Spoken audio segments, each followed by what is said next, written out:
Remember me? Bruno Sammartino. For 24, 25 years, man, I ruled wrestling. Traveled all over the world. Wrestled every place you can imagine. Was a world champion for 12 years, longer than any man in the history of the game. But what happened? 25 years ago, I walked away. Why, you might ask?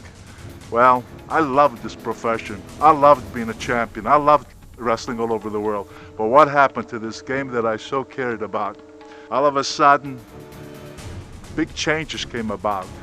The worst of all was the drug use, steroid use and abuse, nudity, vulgarity, profanity. I couldn't believe it that this happened to the game that I spent so many years in. Well, I became the lone wolf. I started speaking about this. I went on the Larry King show, I went on a Donahue show, I went on the Raldo Rivera show, and every other show you can think and imagine. But you know what? After 2 years of doing all of this, it all went to deaf ears. Nobody seemed to want to hear. Nobody wanted to listen. I've been underground now for a lot of years. And now what's happened since that time? We're finding out that there's over 1 million or more of high school students using steroids. Either have used them or are using them now. Forget about colleges and professional sports. There have been deaths in wrestling alone. There have been so many, many deaths.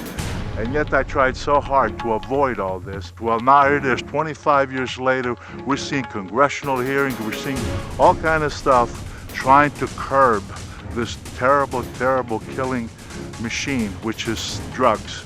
And I say it's too bad that nobody listened in my day.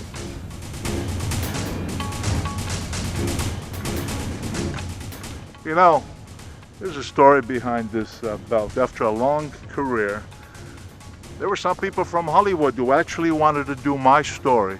But you know, when they gave me a script, they wanted to what they called Hollywoodize it, which really turned me off.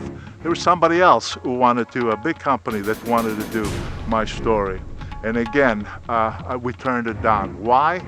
Because I want to tell you the story from beginning to end, unedited, just the way it happened, un-Hollywoodizing it and all that nonsense, the true story. So sit back, relax, and watch my story behind the championship belt.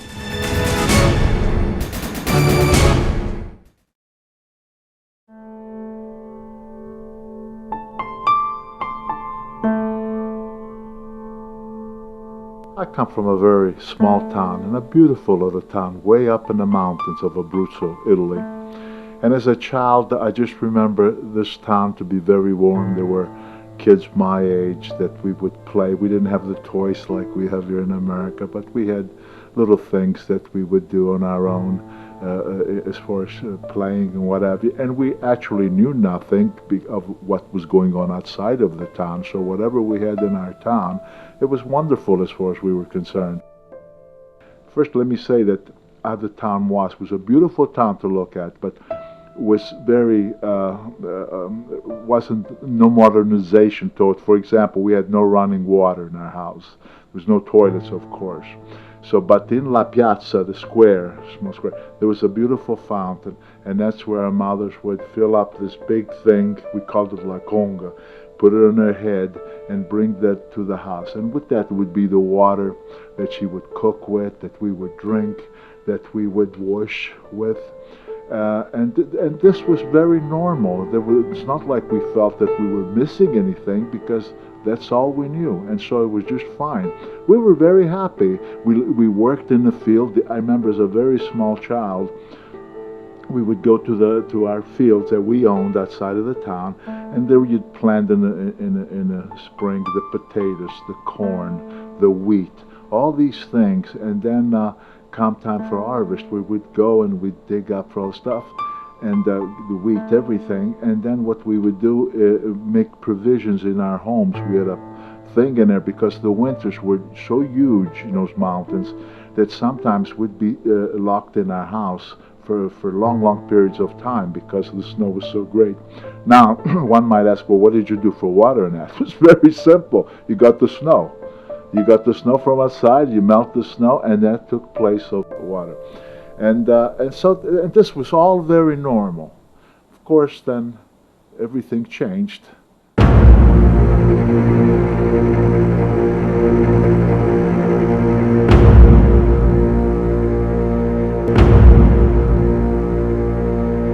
My Uncle Camille pounded on our door and yelled, "The Nazis are coming, run for your life." 14 Jahre lang gehofft hatten.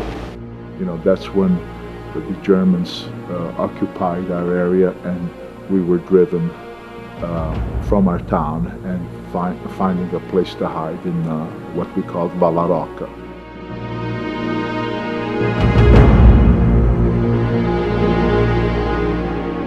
Just from my town alone, but I know that this was going on all over, where the fathers would come to America if they had somebody that could allow them to come. And the idea was to work here, to make some money, and to build over there. And that's how my father, who was a blacksmith by trade, he would work over here. He worked in the coal mines and later worked in the steel mills. And he would save every dime that he could, and he built our home in Italy, and he bought this land. So, unfortunately, when the war broke, they closed all passages, so my father was in America, and he couldn't do anything about it as far as trying to come back to reunite with the family. My mom, on the other hand, she's got these small children, and now it becomes her whole responsibility to live through this period of time of war.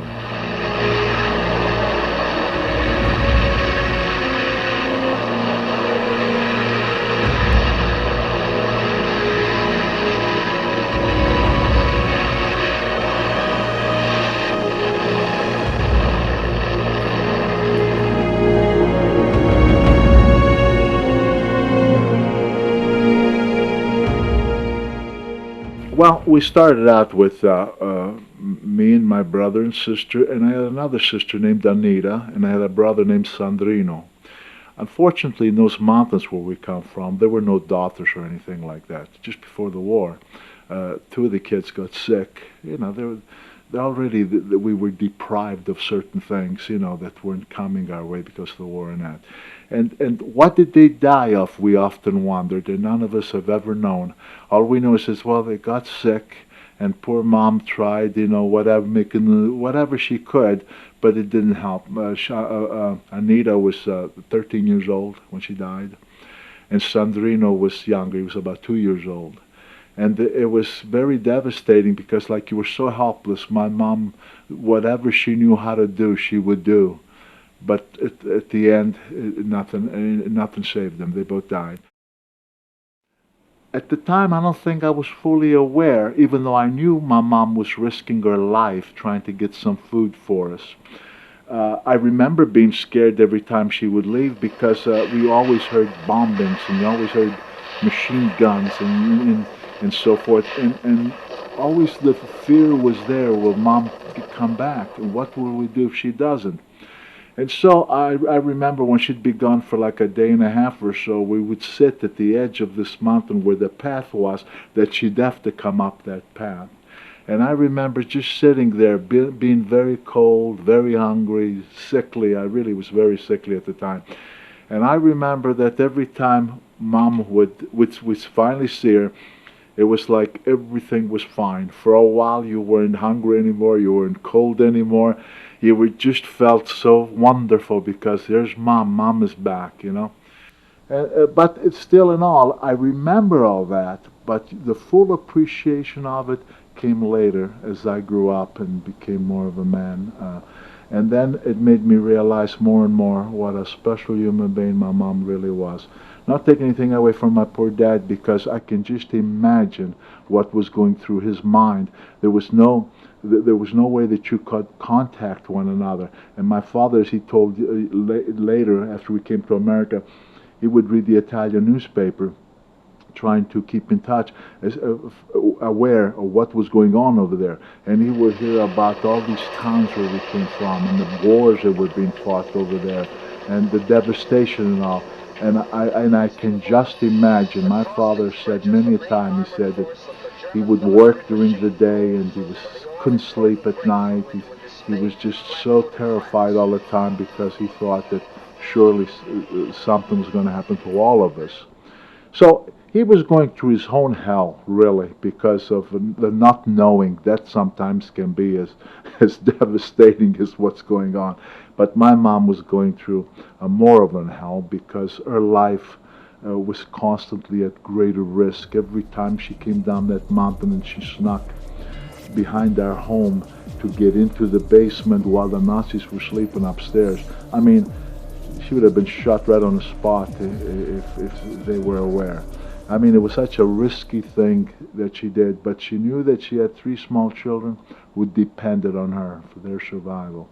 And Mom became so tough, so determined, that there was nothing was going to happen to her. She knew of her responsibilities, and she was going to pull us through, pull all of us through. Of course she did.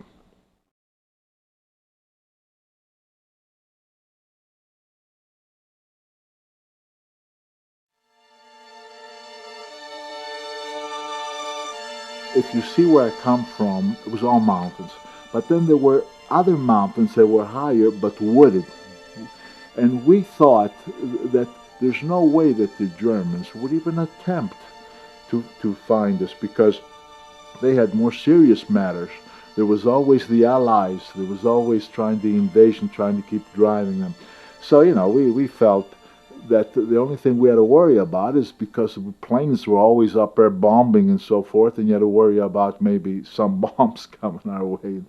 But other than that, we felt kind of safe from the Germans because we just couldn't imagine them making a trip like that where you could drive to horseback. You could only come to the bottom, but then you still had to do some climbing to get to the top of these mountains.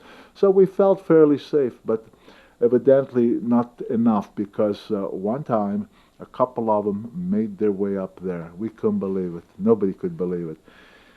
Now the guys weren't there because the guys had joined with the Allies in trying to, because they were having a hard time conquering our towns, and that because we were so much higher in the mountains, what would happen that every time the Allies would try to take over our town, the Germans were so well situated that it made it almost an impossibility for the Allies, and they were always taking heavy losses and always retreating.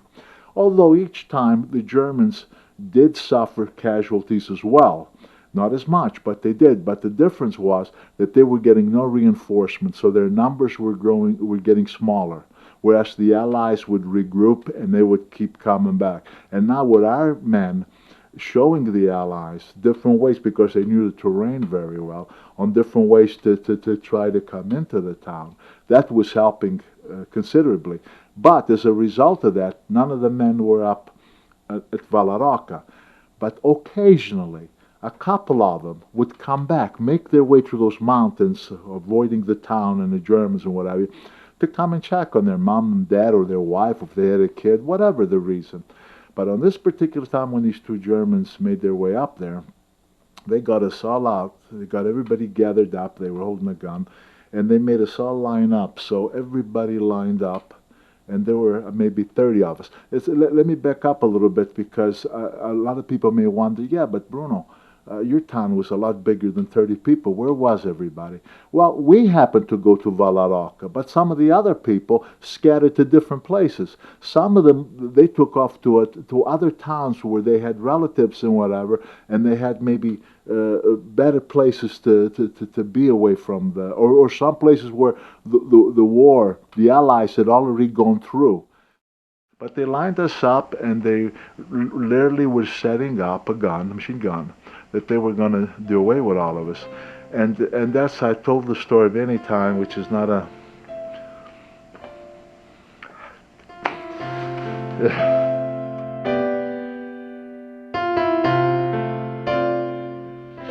And so when these Nazis lined us up, they were going to do away with us. We were scared, naturally, we were cold, so forth, but we were all lined up. And my mom had my brother and sister on one side, she had me on the other side, and she was very concerned. She knew what was happening, of course, and all she was concerned was about us. That's how strong she was. She would say that don't be afraid, she says, because soon, she says, we're going to be in heaven. and we're going to be in a palace, and there's going to be, everything's going to be beautiful. There'll be no more, never be cold again. We'll never be hungry again. Everything is just going to be beautiful. And I'm going to tell you something. As young as I was, I do remember very well that I felt very at peace with that. I wasn't scared anymore, because Mom said that. She was holding me, you know, and I thought, Mom said it's going to be better, it's going to be greater, so great, let it go down. Fortunately, two of the guys, as I tell you, they would come to visit their loved ones, whatever. They saw what was going on, and we didn't know at the time what they were doing, sneaking up and everything else, and they got these two Nazis. And so we were saved by the bell, so to speak.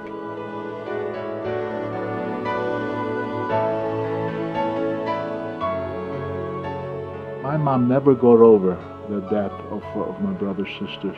She was just so devastated by it all that she could never get that out of her mind.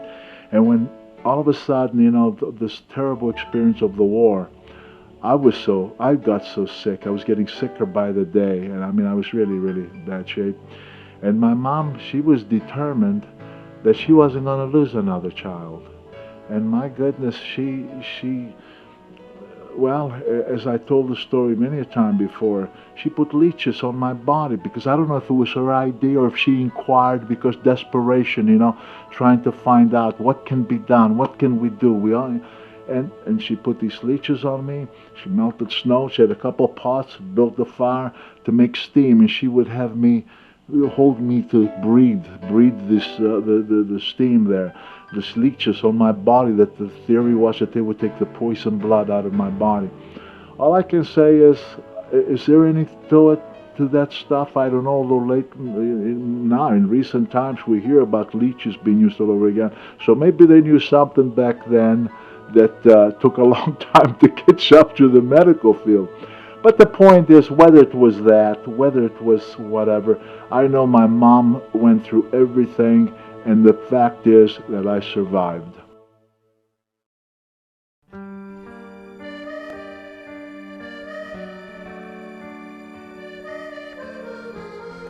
When we came home from that war, coming back into our town, there was a lot of devastation. I remember as a kid the bodies that were around, because that last battle that was fought was an awesome battle. And our houses were damaged, you know, and all that kind of stuff. But I remember my mom putting something on the floor. We got a little stove that you kept feeding some wood in, and to keep me warm. And I was laying there on the floor with some that she would have underneath me. And I don't know how long. It seemed like I was there forever, because I was so sickly. I remember I didn't have the strength to walk. I was so extremely, extremely frail. It was always the question, was I going to make it or not? You know, found out, I'll tell you something really weird. Because there were no doctors and everything, there was talk about that, what's wrong with the kid, you know? Well, I said, he probably got pneumonia. Then somebody came up, which I'd never heard of, scarlet fever. And I didn't know what that was, of course, or anything. I found out years later, through an electrophysiologist, through examination when I was having these surgeries and that. And I don't know how they find out, but he said, Bruno, he said, you had rheumatic fever a long time ago. You had rheumatic fever. And he could discover that. And I said, well, I always heard about scar. So, you know, that told me just how serious my situation was. Because, you know, rheumatic fever, people die from that who have the best of care, you know, in hospitals and that. And here, I was over there. And it had to be the love of my mom and her efforts and everything else that pulled me through it.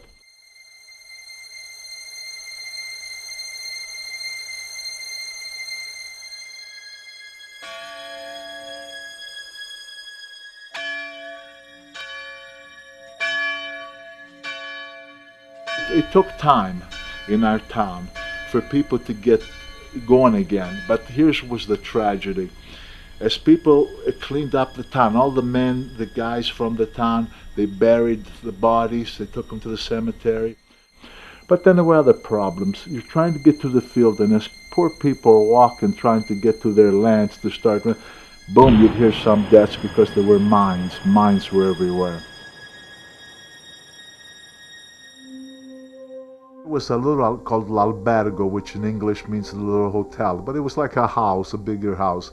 And some of the people that were with more affluent, you know, they had some bucks or whatever, they would come from, I don't know, I'm not sure if they came from Naples maybe, and they would come down like this because so high in the mountains, they would, the air over there, the breathing air was so great that some of them, I don't know if it had to do with maybe a condition they had or whatever, and they would know about these towns. So they would come and they would stay at this albergo, and they would cook for them, you know, all this kind of stuff. And then they would come and sit in front of the place, like a porch, you know. And we knew that in our minds, the kids, the rich people were there, And we knew that after they'd have their dinner, they used to like to sit there, and they would have a platter of fruit, whatever the season was. Maybe it'd be oranges, maybe it would be apples, maybe it would be pears, whatever. And we would stand in the street, because we knew that they would throw some to us. And they used to holler at us like, here it comes, and they would throw it and watch us kids scramble for it, you know. And we would do that, you know, and like I said, we would fight for it to try to, and I was so weak because I was getting back on my feet, but I was still extremely weak, so I wasn't the one winding up with too many pills or anything. My cousin, Sinibaldo's his name, he was quicker, he was a little healthier, stronger, and he would be quicker in grabbing this or grabbing that, and sometimes he'd share with me a little bit, you know. So, but as I grew up, I thought to myself, man, I'd starve before I'd see a kid do something like that. And so I often have wondered, what kind of hearts did these people really have?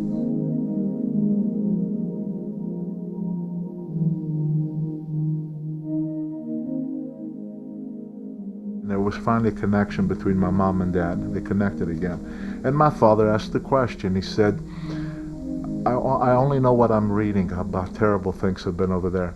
What do we do? Do I make my way back to the town and build our lives? Or do you think that it'd be better if I try to get the ball rolling, trying to get used to America? What would be? He was asking my mom because he just didn't know. And my mom said to him, everything by mail, of course, said to him, there's nothing here for us. Gone through a terrible, terrible time. And I think that for the future and the sake of the kids, I think that it would be a much better future for them if you could bring us to America than if you came back over here. So my father didn't question that. He immediately started taking action to bring us to America. Unfortunately, because I had been so sick, as I said, you had to go through a physical. And I kept my family back. I couldn't pass the physical. They wouldn't pass my physical, so they said, you know, no, not this time. So then we had to wait, because everything was in quotas. You can only get so many, you know, from each place, whatever, every port. And so finally, in 1950, I was okay enough, passed the physical, and we were okay to come to America. We got on the boat in February in Naples. The name of the ship was Saturnia. We got on the boat, and I'll tell you what, there was a rough 2 weeks, because in that time of the year, and we didn't know, what would I know about it? I never seen the sea. The ocean is very, very nasty in February, latter part of February, and my God, well, most of us thought we'd never make it because the ocean was so vicious. And that ship, man, we were always locked in the ship because you couldn't come on top because the waves come on. It was two pretty rough weeks, but you know, when finally, as we were approaching closer and closer, the sea, of course, had calmed down. We come up on top of the ship, and we're looking, you know, and I gotta tell you, we saw the Statue of Liberty as we got very close, you know. And I'll never forget, as a little kid, but I'll never forget how everybody gathered. We were like shoulder to shoulder, everybody. And there was a silence, like you could hear a pin drop, as the old saying goes. because it was a realization that we made it. There's the statue, la Statua di Libertà, it was in Italian, Statue of Liberty. And we made it. And people were so touched at that sight that I remember as a little kid, I just stared like, but I could hear sobbings and I could see tears, like a disbelief that we actually made it to America, It was a very, very silent but very touched. But then as time went on, there was jubilation,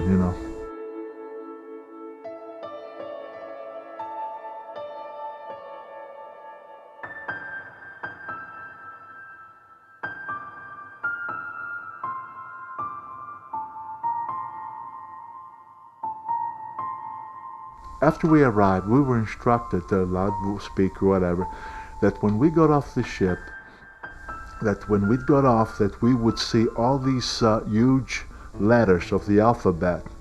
So she said, the loudspeaker told us that your last name, that letter, that you go on that letter, they were huge, huge signs, way up, and you stand there because whoever your loved one is that's going to meet you, they'll know that that's where they're going to find you. So we made our way, and we were walking through this bit. To me, as a kid, looked like 3 football fields as I see them now, at least. That's how big it looked to me. I don't know exactly how big it was because it's a long time ago, but we were looking for the letter S, and we saw, up in the sky, the way they were hanging, and we saw the letter S and Sammartino, naturally, so we walked out. And this was weird because we were standing there, my mom, me, my brother, and my sister. And for some strange reason one could never explain, my brother and mom were like looking to their left. Just kept looking because I think that my mom or whatever assumed that that's where my dad would be coming from. I don't know. Me, I'm the youngest, I'm looking the opposite direction. Maybe I was just looking around at everything. I don't know. But I seen this guy walking toward us. And as I saw him keep walking toward us, I said, that couldn't be my father, because I'd never seen my father. So I thought, in my mind, I thought of my dad as a tall, kind of bigger guy, Where I see this guy, he's got glasses on, he's got that hat, and he looked old to me, to be frank. He looked old. I thought, that can't be my dad. But he kept coming closer and closer. And at that point, I guess my mom turned around or something, I don't know. But all of a sudden, I heard the connection. My father said, Emilia, in Italian, it's Emily. Emilia, and my mom says, Alphonse. Alphonse was my dad. And I knew this was my dad. So my dad was very touched, as my mom and everybody was. And, everybody hugged everybody and, all that. And then finally my dad said, okay, and we're making our way to the cab to go to the train station, because we were going to take a train and come home, come to Pittsburgh.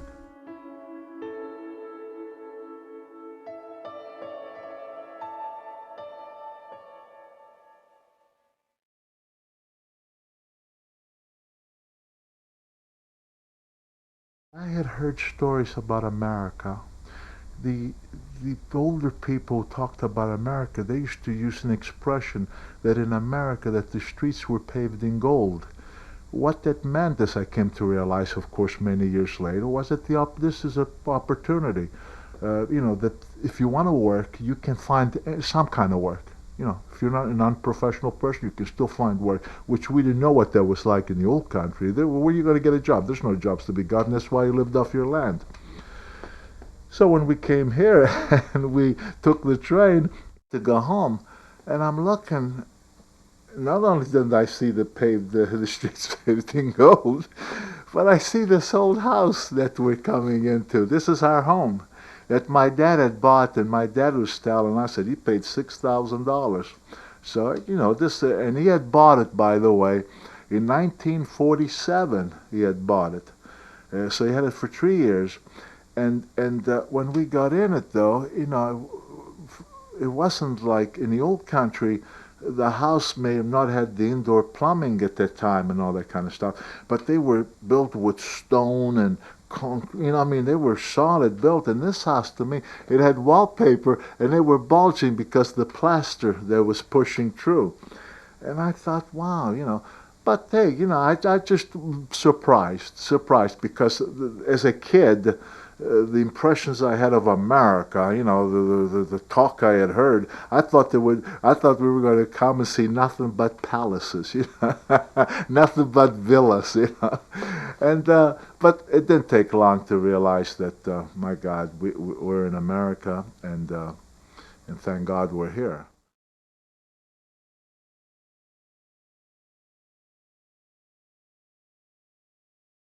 It wasn't all rosy, to be honest. I mean, not to compare from the old country in England, but it wasn't all rosy because we couldn't speak a word of English when we came to America. We couldn't speak a word of English. And even though Oakland section of Pittsburgh, it had Italian, but they were more what they called the Panther Hollow. This was almost known as Little Italy down there. There were so many Italians living down there. But my father, because now he worked in the steel mills, where he bought this house, if you could walk out of the front of the house and made a right, you walked not even 2 blocks, and then there seemed to be like 100 steps, and those 100 steps would take you right to the south side to the steel mills where my father worked. So my dad was looking at that because he didn't drive, he had no car or anything, and he was looking for a place that he could get to work to walk to and from, so didn't have to pay for buses or anything like that. And that's why, but unfortunately at that time, even though this is still Oakland, there were a lot of Italians in Panther Hollow and places like that. But in this particular, where we're at, there weren't any. And as kids can be cruel, as the old saying goes, for no reason, we were being picked on daily. I mean, being picked on pretty good. I used to come home with a bloody nose while I was trying to learn the language, going to school, you know.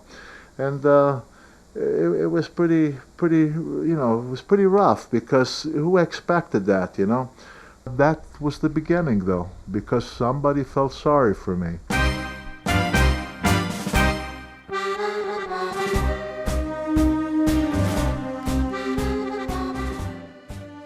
They wanted to show me the why, an exercise. And when I walked with him on a Sunday, we walked to the YMHA up in Oakland where we lived. It was about maybe a 2-mile walk from my house. When we went there, I'm a skinny little wreck, and I go to the weight room where this fellow showed me because he used to work out a little bit with the weights. And I seen these guys, you know, working out with the weights, and some of them, at least in my eyes, they looked pretty darn good. And I thought to myself, oh my God, I said, what is this? Because I'd never seen a weight, a barbell. We never saw that where I came from.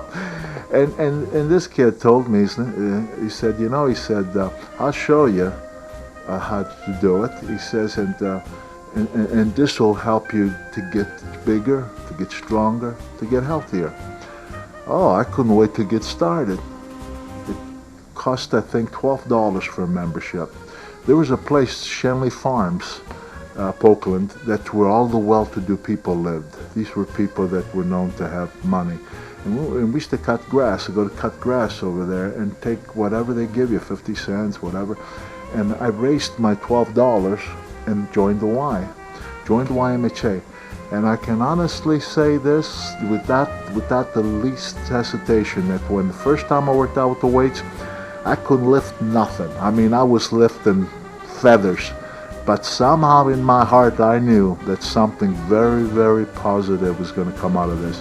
I could just feel it in my gut that this and me were going to have a good relationship here. We couldn't afford, we never ate meat, we couldn't afford to eat steaks or lamb or anything, but I'd eat pasta and lots more. Mom would make all these Italian dishes. She would make what we call la polenta, she would make what we call lasagna, she would make different kind of pastas and the rigatonis. And man, I'm eating. She would make homemade bread, she would make her own bread. And I'd eat, and my appetite kept growing, I kept growing, and I got into wrestling, I was working out on a mat. And then I started competing. I started competing with the weights. I remember the first contest I ever entered. I entered in 123-pound class, my first contest. There were 4 guys competing. Guess who came in 4th place? Me. Did that discourage me? Did that do anything negative to me? Absolutely not. I started getting better. I started getting better and better, where no longer now I was in last place, but I was climbing to that 1st place. And then I kind of became established to where I was the guy to beat.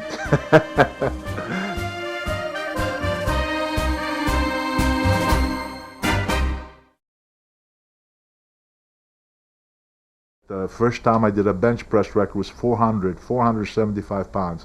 That was pretty darn good. And I did a 600, I think, and some odd pound on the squat, and I did close to the same amount on the deadlift. But then I started going up at York, Pennsylvania. York, Pennsylvania was the capital of weightlifting in America, because a guy named Bob Hoffman, the New York Barbell Club, which he was the owner of. He was also the Olympic coach, Bob Hoffman. He was the guy who, who chose the team to represent America. And I started going up there because they had all kinds of competition going on a certain time of the year. So I would go there, and before you know it, they start recognizing me. They're saying, "Who is this guy?" You know. And then as time went on, they saw more and more of what I could lift and what have you. And I started doing some pretty good feats. But in my case, I never got to the full potential because I was barely 23 when I had the opportunity to go into wrestling. Once you lost your amateur standing, you could never, compete again. And so, but again, I got up to 565 pounds on a bench, which was pretty unheard of in those days. 750-pound squat, I mean, I took one time, which appeared like in a Ripley's Believe It or Not type thing. I took 150 pounds in each arm, and I did 8 reps on laying down on a flat bench, what we call band arm laterals. And this is a fact, and it's recorded. I did 330 pounds for 38 reps. One time in New York, and they recorded it. I mean, 330 for 38 reps, and when I hear a guy 225 for 30 reps, and I say to myself, I never fully realized what a feat that was, because I was so more impressed with my 565 bench and 750. Not that, what's that? But in recent years, when they honored me in New York for my weightlifting career, which I was very flattered that they considered me for that, and they told the story about when I did that, and they said, and I saw the audience like they were in awe. They couldn't believe it, and I thought, gee, maybe that was a bigger feat than I ever thought it was. I was a guy with a lot of pride. I knew what I had gone through in my life, and there's one thing I promised myself, that if I ever got married or anything, I would not do it if I couldn't make my family's life better than what I had known. Because if I didn't do that, it would kill me. It would absolutely kill me, because I would never want to bring anybody into this world and experience what I experienced. So I had that thing about me restraint. But when I met Carol, and we went together for 4 years, because I wanted to make sure that I got established a little bit with work and so forth and so on, and we got married. Oh, the first time I saw Bruno, I thought, oh, wow, how did I get so lucky? And I liked him right away. It was really love at first sight. It was our 3rd date when he asked me to marry him. And he said, Love at first sight was here. She was a young girl of about 16, and I was maybe 19, and 3 days after we'd met, I asked her to go steady. I'd never gone with any girl prior to this, and I asked her if she would go steady with me, and I told her by steady I meant marriage in the future when we could. So we went steady, and I guess I was 16 and a half, almost going on 17, and he bought me an engagement ring, and I guess I was almost 18. Right before I graduated from high school, I set the ring on the table and went to bed and let them see it when they woke up. I graduated from high school, and I got a job at Travelers Insurance Company. I was a typist for Travelers Insurance Company in the claims department.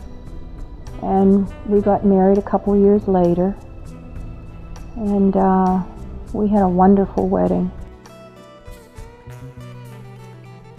And then he told me one day, about a month after we were married, he was going to be a wrestler, and I thought, what? And I was very, very disappointed in this, really disappointed. And I didn't want him to do that. I just wanted him to be a carpenter. My dad loved wrestling, and he would watch wrestling with my brother, but I never watched wrestling too much. And no, I really didn't know anything about wrestling. I just thought, oh, what is he doing? My God. So he went to New York and did whatever he did, come home and said, well, this is the way it's going to be. And I guess a couple of months went by, and I was really miserable. And he came home one day, which he didn't come home very often, but one day when he came home, I said, I want a divorce. I didn't mean that. I just thought I'm going to scare him. But he turned around and he said, well, get your lawyer. And I thought, my lawyer? What lawyer? Are you crazy? I'm thinking this. And I started to cry, and I told him I didn't mean that. And we hugged each other. I got pregnant with our first son, and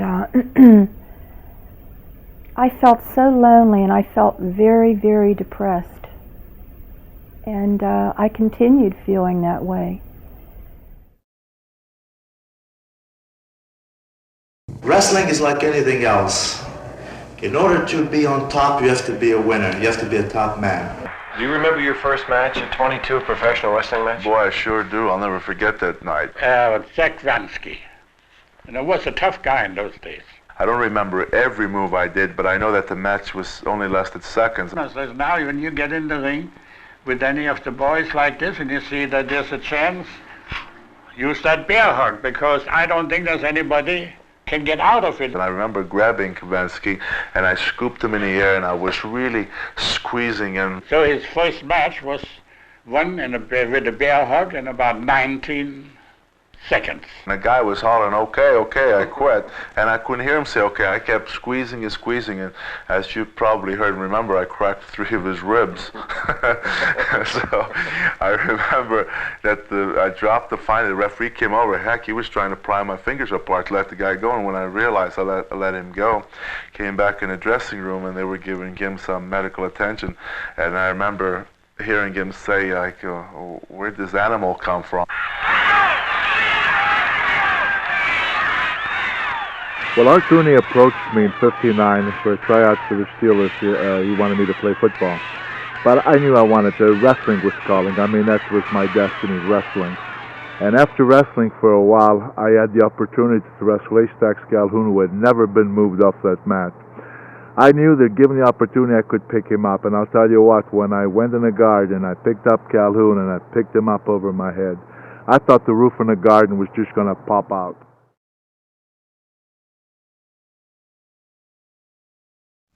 And oh my, I started having problems in the beginning.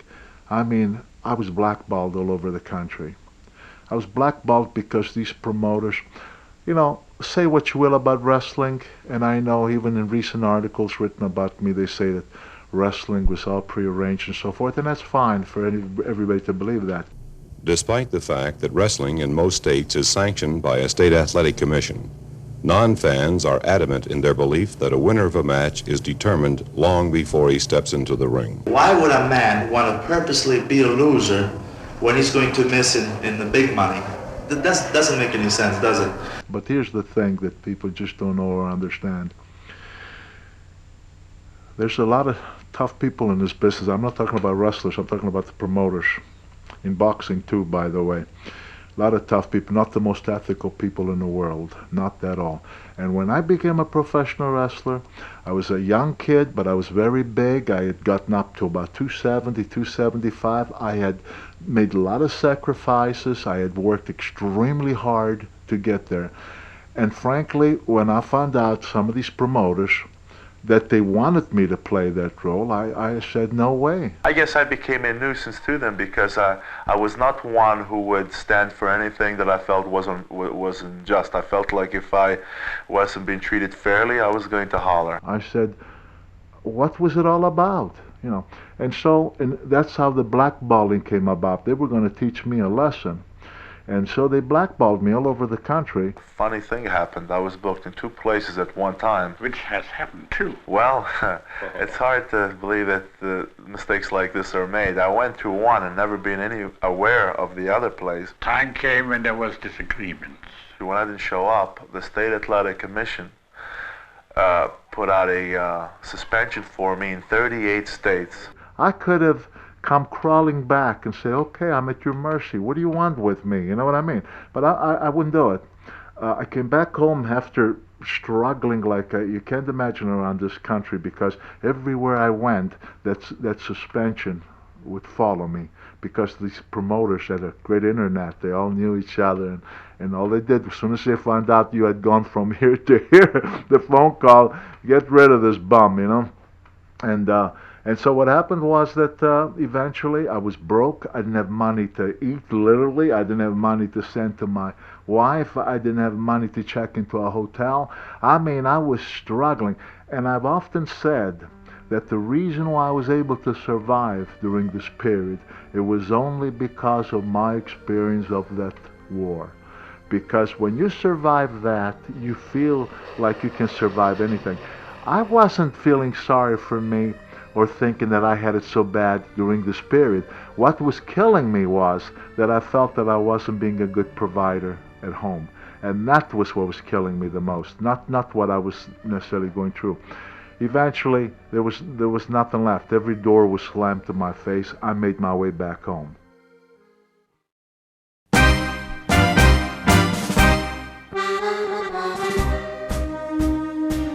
The tomato, that's become a big story of the tomato. Well, what had happened was that when I was blackballed all over the country, I literally had no money to buy food. I mean, sometimes I just lived on water and bread, because you could get a loaf of bread for like 17 cents. So I would get me a loaf of bread because I had a big appetite, and I would just drink a lot of water and bread just to fill my stomach. I mean, I was really struggling. When I made my way back home after I was a beaten guy, everywhere I went, the suspension met me. And I just couldn't function because I had no money at all. So I had no money to live in a hotel. I had no money to buy food with.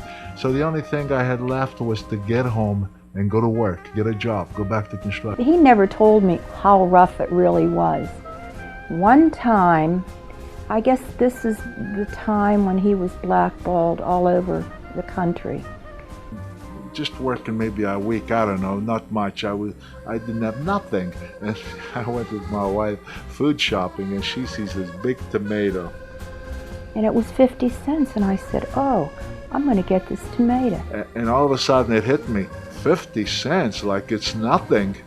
50 cents to me would have meant 3 loaves of bread on the road when I was starving to death. I said, 50 cents? I said, you think you're going to spend 50 cents on a tomato? Forget it, put that thing back.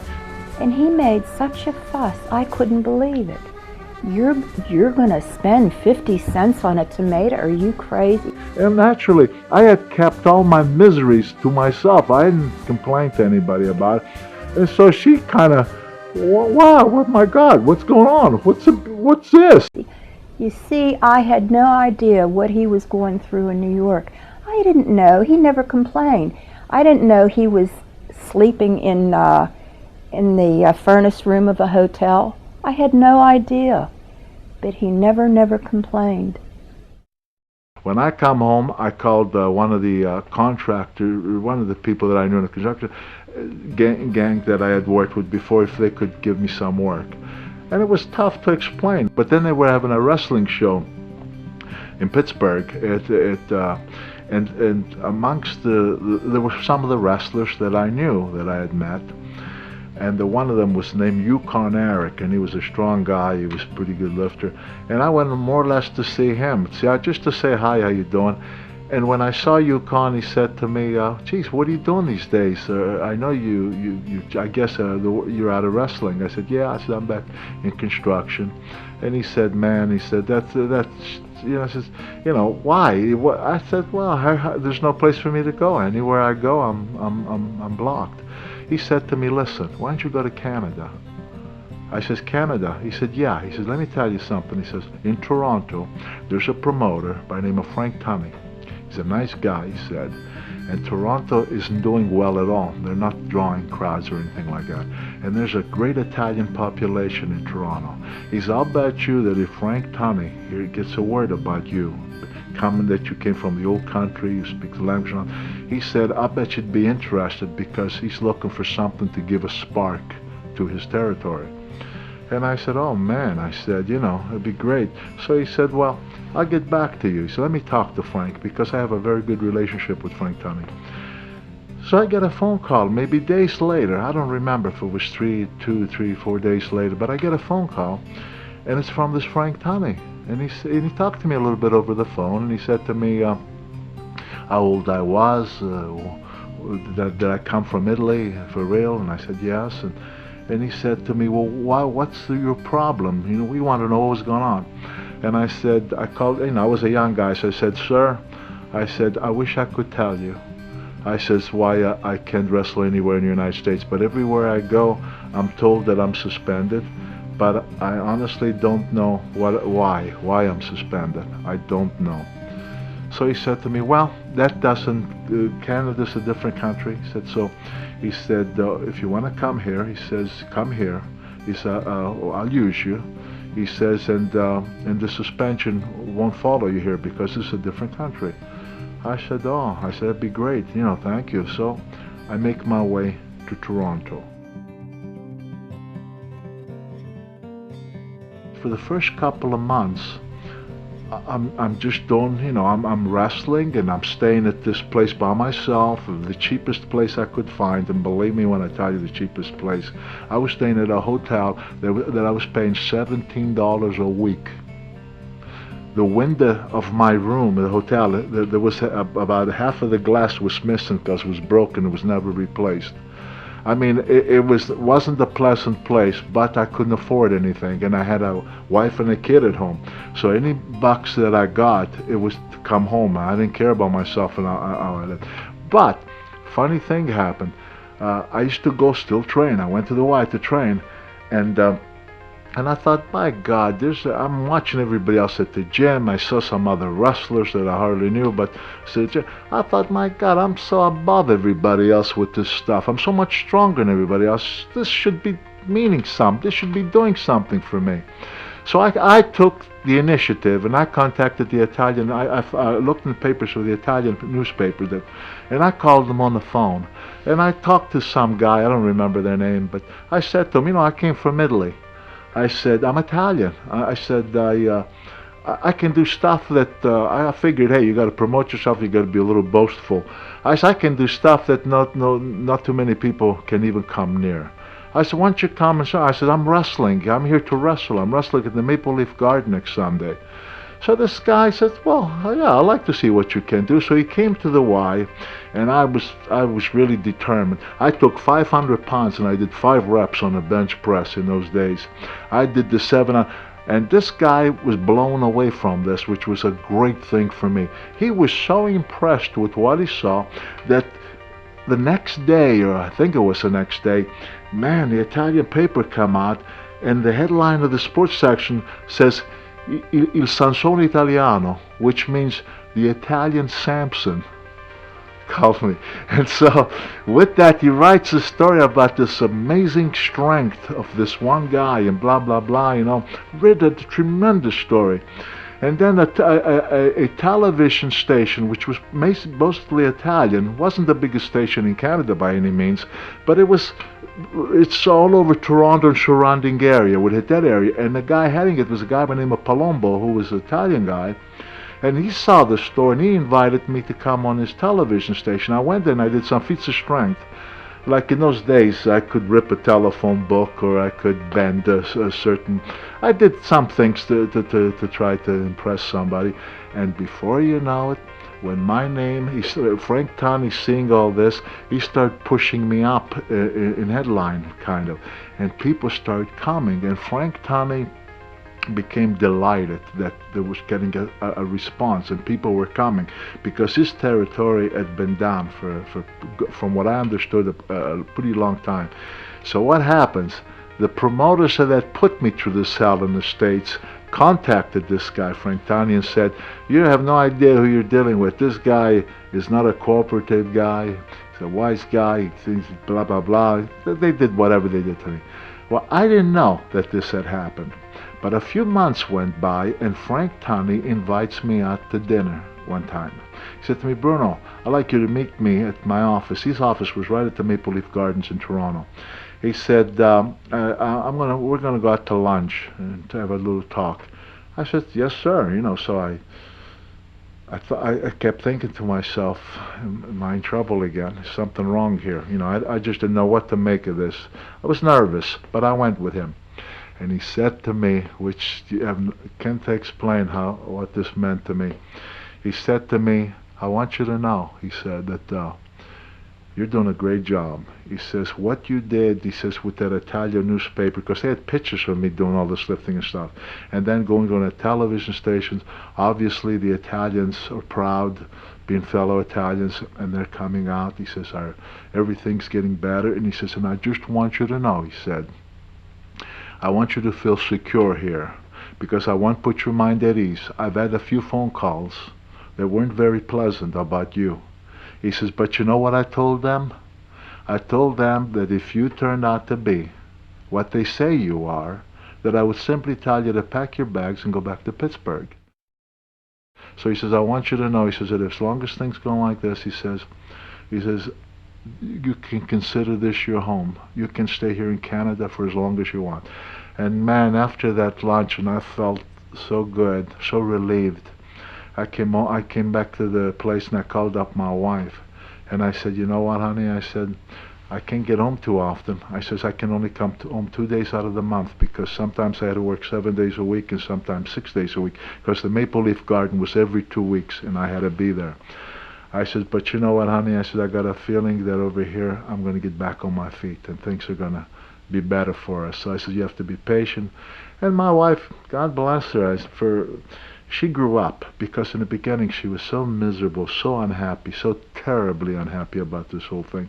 My wife was never one to look for fancy anything. All she wanted for us, me to be a carpenter, her to work at this insurance company where she was a typist or whatever, and just go on with our lives. That's all she ever wanted. She was not one into anything like, you know.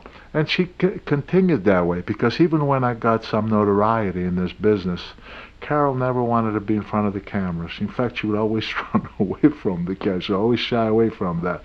She just was never into that stuff.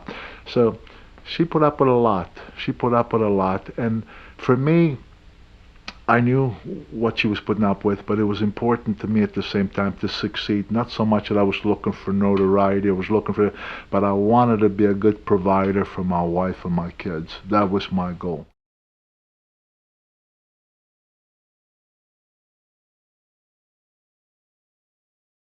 Something strange happened. The very promoters that had caused all my hell had contacted my home in Pittsburgh, that they wanted for me to call them. Anyway, this went back and forth a while, and finally we talked. We talked on the phone, and they said to me now look, before we get in this conversation, the promoter said to me, let's not rehash everything that's happened. See, he didn't want me to talk about what they'd done to me. Let's forget the past. Let's bury the hatchet, he says, and let's go forward. He says, you belong in New York, he said, because that's where the big times is. I says, I was in New York, and all I remember in New York, I said, was nothing but misery. He said, now I told you, he said to me again, let's forget the past. We're talking about the future. Never mind what happened in the past. He says it's the future, and the future, he says, can be great. I says, look, I says, I'm in Canada. I said, our TV here from Toronto goes all over Canada. I says, promoters in Calgary, promoters in Winnipeg, promoters in all over Canada are asking Frank Tani for dates on me. I said, right now I'm on demand. Why should I chance leaving all this to come back to a place that I already was in, and all I have from there is nothing but misery? I says, I don't think so. So he says, well, I'll do something for you that we haven't done for anybody. And I said, what's that? We'll give you a minimum guarantee of $500 a week. Now, mind you, we're talking about 1962 here. 1962, $500 a week. That's not a bad living. I'm happy with the way I'm here, and I know exactly where I'm at. I know what to expect here, and it's growing because I'm going to different parts of Canada now, so everything's going to grow. I said, $500 a week. I said, it's good. I said, but that wouldn't make me leave my position here for over there. By now I'm Canadian champion, all this kind of stuff. So then he called me back and he said to me, I'll tell you what I'll do, he says, and this I would never do for anybody, and he says, and I wouldn't want you to repeat it to anybody. He says, we'll give you $750 a week. And I said, no, and he said to me, well, what do you want? I said, I'll tell you what I want. I said, I want to go in the ring with Buddy Rogers. Buddy Rogers was the world champion. He says, you know, me and Buddy Rogers, for God rest his soul, he's gone, but Buddy and I never liked each other. It seemed like almost from the beginning, he didn't like me, I didn't like him. Just didn't like each other at all. And I had my reason for not liking him, which I won't get into, and he probably had his reasons for not liking me, I don't know. But anyway, what I did was, I said, that's the only way I'll do it. And he says, no, he says, Buddy Rogers won't wrestle you. He said, and you know, you guys just have. I said, well, I said, if I don't have that opportunity, I see no sense for coming back. Anyway, long story short, this is something that, you know, I never talked too much about in the past. But what had happened was that they had a secret meeting with the wrestlers. Nobody knows about this. Nobody knows about this. And so some of them, I don't know, might question it. But the truth is, privately, in extremely confidential meeting, told me that the only way that they could make the match and it would go off okay was that they had to sell Buddy Rogers with the idea that I've been bought. That for X amount of dollars, I'm going to come to New York, wrestle him, and he's going to beat me with the figure four leg lock, is what the hold that he specialized in. And by the way, it's a hold that if you're caught into it, the chance of escaping it are minimal, because you can break both of your legs at the same time. It's a very difficult maneuver. I said, I don't care how you do it. I said, you know, but that's the only way I'd be interested in coming back. Because you see, what I believed was, if I got a chance at the title and I won it, then there was no question in my mind that I was going to be on top. You know what I mean? Then it was up to me to prove myself that I belonged there. And so that was the opportunity that I wanted. So finally it was worked out that that's the way it was going to be. And that's what brought me back into New York City. And of course, as everybody knows, I wrestled Buddy Rogers. The match went 48 seconds. I became the new champion. And from there, in all honesty, I think everybody was happy, because almost immediately the Garden selling out, which before wasn't coming anywhere near. Pittsburgh became a disaster. The last time Buddy Rogers wrestled here, they had like 2,000 people, which was a total disaster. And Boston, Washington, D.C., Baltimore, New Haven, Providence, Rhode Island, Springfield, Massachusetts, you name it, everywhere, and Philadelphia. I mean, we started really doing, and that was my beginning of becoming really an international known person. He became champion, and I was able to buy the 50-cent tomato now. And I can remember at one point that, without telling him, because he kept a room in New York where he stayed. I hadn't been home in quite a while. I maintained a room in New York because that was like a headquarters. So no matter where I went, I always wind up there, because that's a lot of places that I wrestled I could come back to there. Like if I wrestled in Boston, I would drive from Boston back to New York. If I wrestled in Long Island, I'd be in New York. So I kept a room there with clothes for changing and stuff like that. So without telling him, I packed up, took a plane to New York. From the airport, I took a bus to the bus station, called his room. She was afraid I might say no or whatever, because she didn't even know for sure where I would be. And she took my son, and they got on a plane, and they came to New York. However, he would tell, because, he'd travel all night and come back to his room. He was tired, and he'd say, no calls, only long distance, in case, I called. So she finally rang his room, and he answered very sleepily, and I said, hi, I'm in New York with David. Please come and pick us up at the bus station. He said, no, you're not. I said, oh, yes, I am. He thought I was kidding him.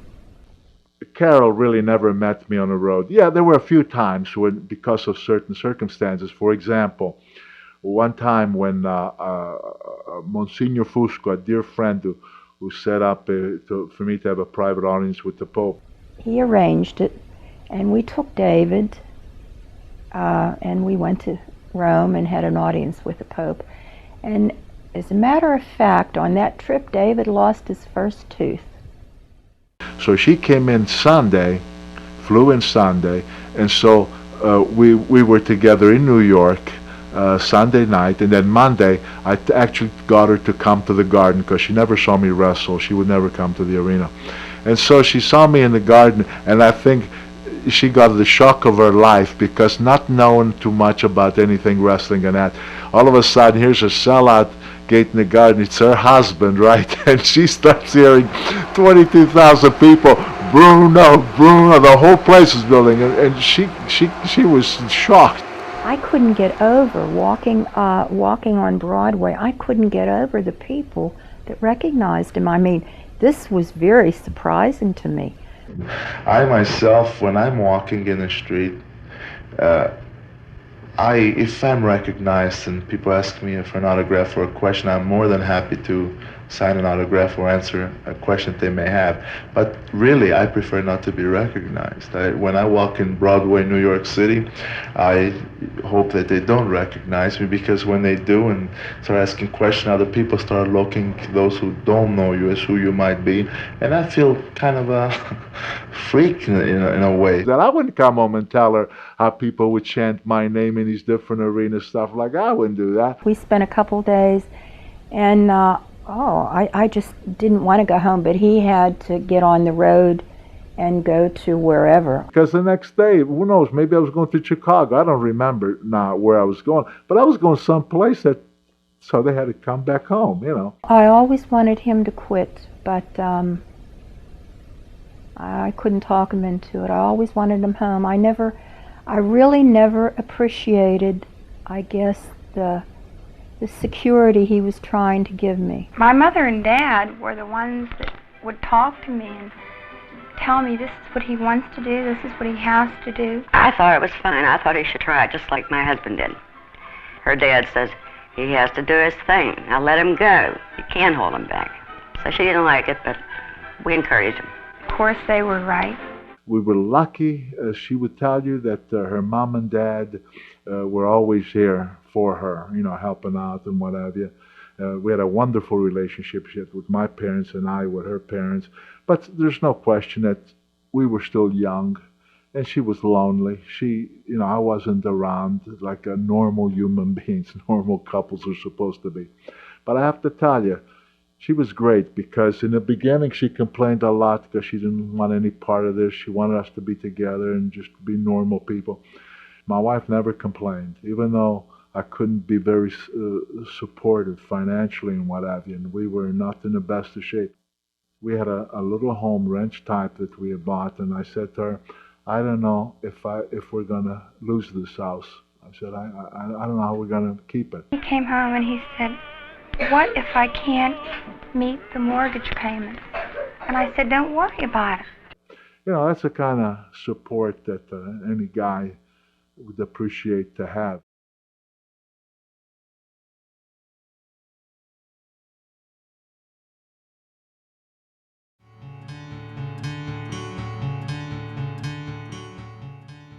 David was 7 when I became pregnant with the twins, and we really didn't know we were going to have twins.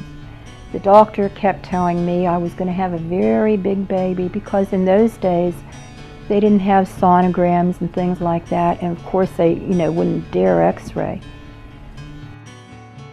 At one point when I was pregnant with Danny and Daryl, like I said, I didn't know I was pregnant with 2 babies. I thought, I had one big baby there, and I was very pregnant. I was up in this living room and I heard this commotion downstairs. I took off downstairs, and Bruno, who was always very dedicated with his training, he would be home for one day, but he'd make sure that he'd get his training in. Anyway, I took off downstairs, and he had this huge weight stuck. He was stuck with this huge weight. I think it was something like 550 pounds. Anyway, I was like Mighty Joe Young that day.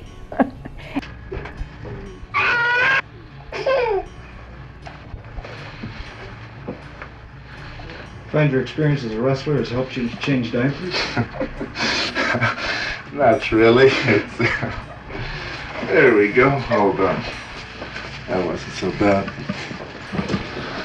Okay.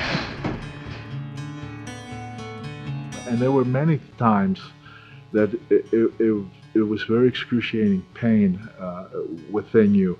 Because, for example, Carol, when we were young, had problems. For example, one time she had to have a gallbladder. I had my gallbladder out. I was, in those days, you were in the hospital maybe 2 weeks. Today, when we think of a gallbladder operation, simple. They have such technology today. But in those days, they had a cutter from one side to the other. My God, I couldn't believe it that they cut her in like that. And then they had these hoses, going down her throat and over here. And I was only 27 years old and had to have my gallbladder out. He was able to be home for the surgery, but the next day he had to go to Australia. And I'd come in for the operation, but I'm leaving for Australia. And I was just devastated. I thought, my God, I'm leaving my wife in this kind of situation. I'm going to way across the other side of the world. And I guess thinking back on that, that was terribly hard for him, even though I felt it was harder for me. And wow, that trip, which took about 38 hours, it seemed like an eternity. And of course, once I got there, I'm calling to see how things are going. I'm calling her family, I'm calling my family and what have you. But I'm sure it was much harder for him to know your wife is that sick in the hospital and had to go to Australia. When you had situations like this, when there was illness, when there was these surgeries, and you have to be so far away, it was extremely difficult. And another thing that was extremely difficult for me were the age of my parents. My parents were up there in age now. They were really up there. And I was always scared to death that I'm going to be in some foreign country where I'm not going to be able to be reached that quickly if, God forbid, something had happened. So this is always on your mind. So believe me, when you're on the road and you're traveling like I was, a lot of people who have never done it, they think it's a glamorous kind of life. You're seeing foreign country, you're meeting people, you're doing this. But it wasn't fun. In all honesty, it wasn't fun because there were too many concerns that were with you all the time, too many worries that were with you all the time. You were appreciative of the fact that of these opportunities and that you were received as well as I was. You certainly appreciated all that. But at the same time, the worry was always there, wondering what's happening back home. Yes, I miss my dad when he travels. I think about him. When he travels, I just watch TV and I think about him. You wish he was home more? Yes, I wish he was home more. I wish he would quit his wrestling so he could stay home all the time. You gonna be happy when he does return? Yes, because then he'll be home. He could play with the babies, and we could watch television. And sometimes, if he has time, he could work out, and he wouldn't have to travel as much as he does. David is 8 years of age, and he goes to school, and he occasionally wants a little help that all the kids his age want from the father and the mother. And of course, he's just got the mother because the father's always away, and he likes to go in the back and catch baseball and so forth. He likes to swim, and boy likes to do this with his father, as close as he is to his mother. But there's certain things that the father and the son have to get together on. And of course, my wife, she has to try, and she tries to be more or less the father. Sometimes she's even gone in the backyard and catch ball with David just to give him that satisfaction because I'm not there to do it. So she's got a very, very tough job, and I realize it, of course, and makes me that much hungrier to be home and to be the father that one should be when you have a family. He's the one traveling all the time. And I guess I thought in the beginning that was kind of glamorous. You know, traveling all the time. I didn't know how awful it must have been. And so I matured, and then as things went on, I started to take little trips with him now and then. And of course I enjoyed that. I enjoyed being with him, of course, finally being together for a while.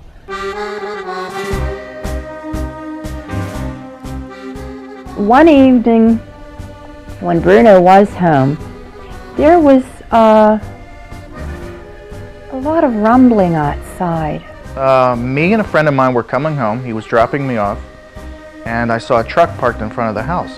And my son Danny was much young at the time, you know. I heard him hollering about something. I opened the door, and there was a truck parked out there, and there were a couple guys. My God, do you know what they were doing? And I saw two guys urinating in the front yard. Which made Bruno furious. He went out, and I don't know what he was saying to them, because I stayed in the house. I was just looking outside. He's got his pajamas on and his robe. He comes out, gets the guy in an arm lock, takes him to the ground. My mom calls the police. But oh my God, so I called the police, and I said, please come to our home, there's an altercation outside. I was waiting for everyone to start chanting 1, 2 when he had the guy in a hammerlock.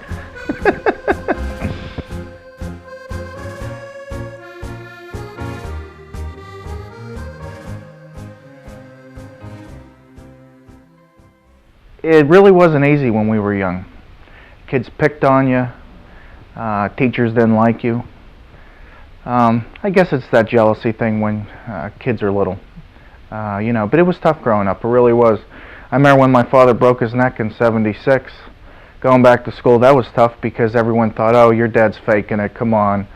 Why is he wearing that neck brace? You know, they just didn't understand, and they were cruel. No, now what I do now, it was just a jealous thing, you know. And me and my brothers were not the type who were boastful or said, hey, look at us, you know, we're Bruno's kids. We never did any of that stuff. But kids, they would be jealous. And I had a little bit of a rough time when I went to Slippery Rock, when I went to college.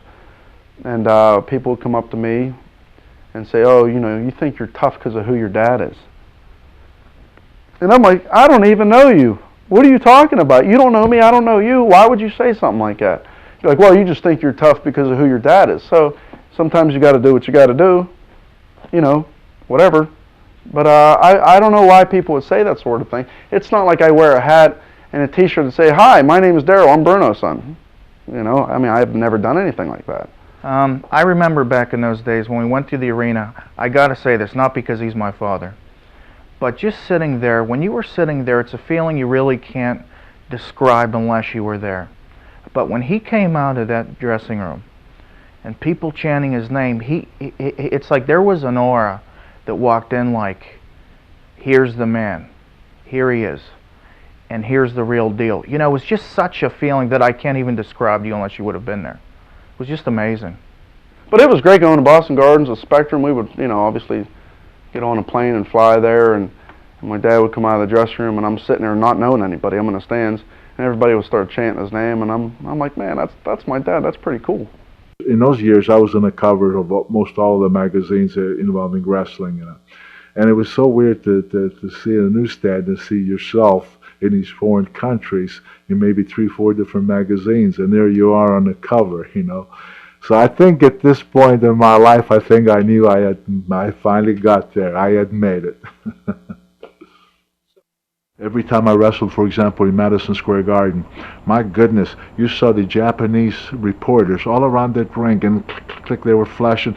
And I didn't even realize, but all this stuff is all going to Japan, and Japan is putting me in on the sports section of their paper, the magazines, and that's why it was so puzzling the first time I went to Japan, that when the plane landed and we're getting off, in those days they used to put the steps that you walk down to the plane.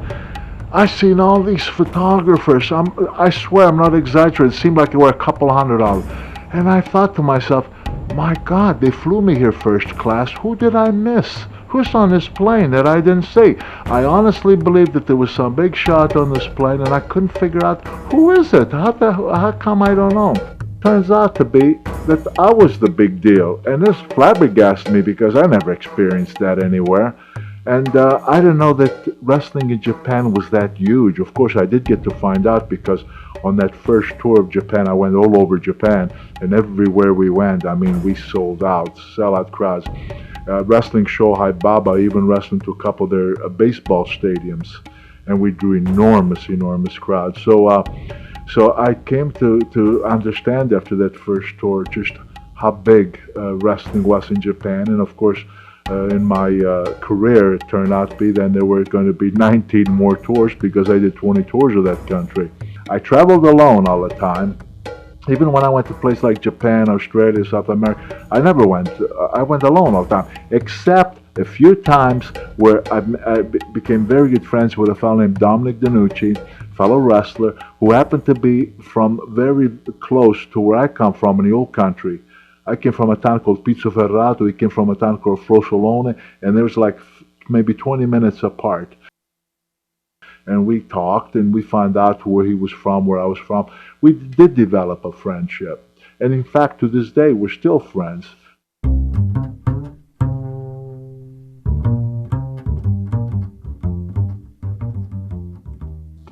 Ivan Koloff, I had great respect because in his heyday, in his prime, this was a guy who weighed almost 300 pounds.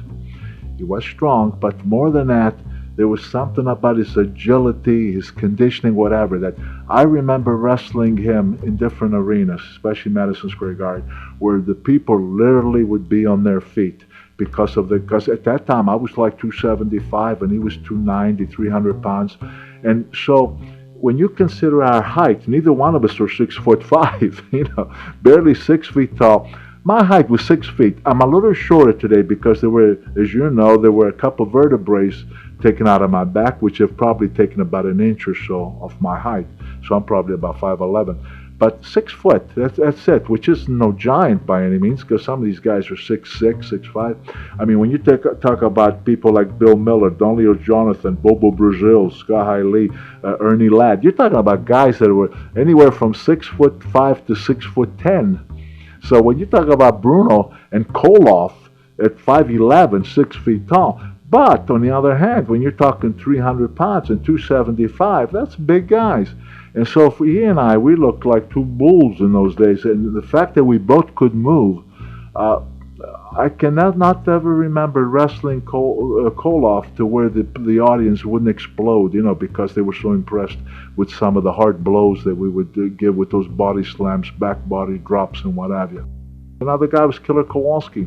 He got the name Killer because he's the guy who tore Yukon Eric's ear off. A lot of people don't know that when you have these cauliflowered ears, yeah, if you squeeze it's like a stone. But if you give it a real hard blow, like Killer Kowalski jumped off a top rope while Yukon was trying to get up, and his knee cut him on the side head and just tore his ear right off. It just broke off because it's so hard that it doesn't get that much giving to it, so it just broke right off. In fact, the referee picked up the ear from the ring, and blood was just gushing out. They had to take him to the hospital. In those days, they couldn't reattach or anything. So Yukon Eric, if you saw him, this big, powerful guy, but he only had one ear. for the rest of his life, the rest of his career. The 1 year was completely gone. And some guy said to Kowalski, they said, man, he said, that guy's a killer. And somebody picked up on that, and all of a sudden he went from Wladek, he was a Polish wrestler, from Wladek Kowalski to Killer Kowalski. But the point is, these guys were natural. When people talk about size of wrestlers then and now, I say, no, if you think that today they're bigger, you just don't know. Because who was bigger? Bobo Brazil, 6'6", 320 pounds. Big Bill Miller, 6'6", 310, 20 pounds. Jonathan, 6'7", 330 pounds. Sky High Lee, 6'8", and over 300 pounds. Ernie Ladd, 6'10" or 6'11", I forget, 340 pounds. I mean, give me a break. You don't find bigger people than that. It's just that they were naturally big guy who the way they looked and whatever was the natural way, through no artificial means. And that's why, to me, they were the bigger guys, because they were for real.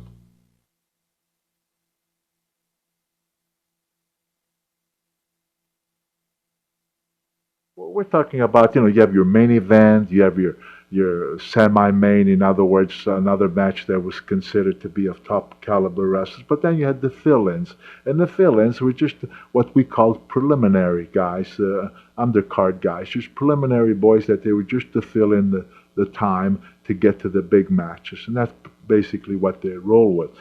And then one time when I started, I was playing that role, and I know the disrespect promoters showed toward these guys. I mean, literally, they threw a bone at them. I remember one time wrestling in Madison Square Garden, where Argentino Rocca, whom I respected, nothing to do with him, but he was a hot item, back in the 50s, and he was on the main event in Madison Square Garden. In fact, he wrestled the guy that I eventually took the title from, Buddy Rogers. Now, this is when I first started, okay? And they had a terrific gate. The gate was very good at that time. And I remember getting $50 for being on the card. Now, you say, yeah, Bruno, $50 wasn't bad back in 1960 or no. No, it wasn't bad. But when you pay for your own hotel, when you pay for your own food, when you have a wife and a kid back home, it's not a lot of money, even back then. And so I went through this period. So when my break came and I became the headliner and that, no, I didn't forget that. And because some of the preliminary boys, I guess in their mind they thought I was an okay guy, some of them would come to me and say, geez, I just got $50 for this or $40 for this. And it said, boy, how's you supposed to make out with that? And that would bring back those days. And then I finally would sit down with the promoter, different promoter, and I would say to them, look, you made me a deal. It's always a handshake, never too much on paper. And I said, and I've never made any demands. I said, but I'm going to tell you something. I said, these guys are entitled to a living. I says, and they're not making one. They're struggling. I says, what kind of a life is that? I says, to where they can't get ahead if they want to save up to buy a home, if they want to need to educate the kids. I says, they got to be taken better care of. And then if that nice, I would say, oh yeah, we'll do that. And then if I'd start finding out from the boys that wasn't happening, then I would get a little more tough by saying, look, I've never made any demands. But if the guys underneath aren't making any money, if what I'm making is small percentage of the gate, like 5%, let's say, I'll say then I'm going to have to make bigger demands, because if we're selling out and if I'm responsible because I'm the headliner, then I deserve at least twice that much. I says, no, I won't make that demand, providing that everybody is making a living. That's all I ask.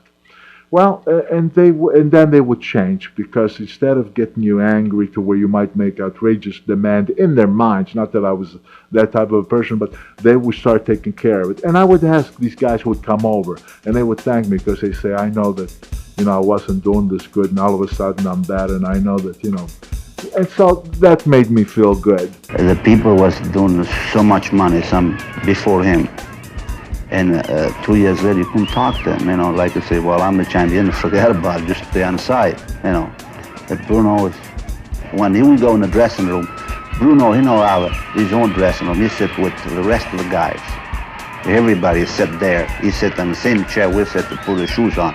And before, one of the champion before him, and I can imagine the name because you people know it.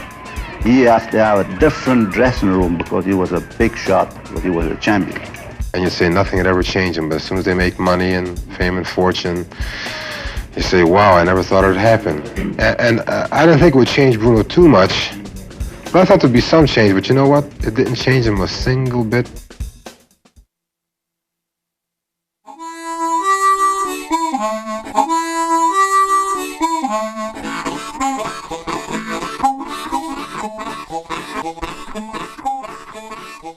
Remembering where I came from, never forgot that.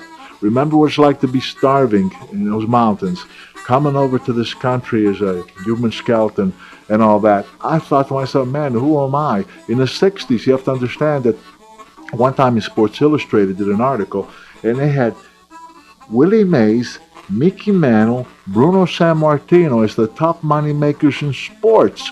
Now they were saying we were making $125,000, which back then that was a very, very good, buck. So I'd see my name with giants like that, like Mays and Mantle. I'd say, man, how lucky can you be? Who am I to be making this kind of money? So I was never one to feel like, hey, I should be doing a lot better than this. I'm the champ. I'm this. I'm that. I'm doing over $100,000 a year. I thought, here, I barely survived the war that maybe I wasn't even supposed to survive, and I should be so greedy that I'm going to start complaining that this isn't enough for me. I just couldn't bring myself. I was happier if I knew that the other guys were happy. If they were making a good living, if they could give their families a good living, that made me happy.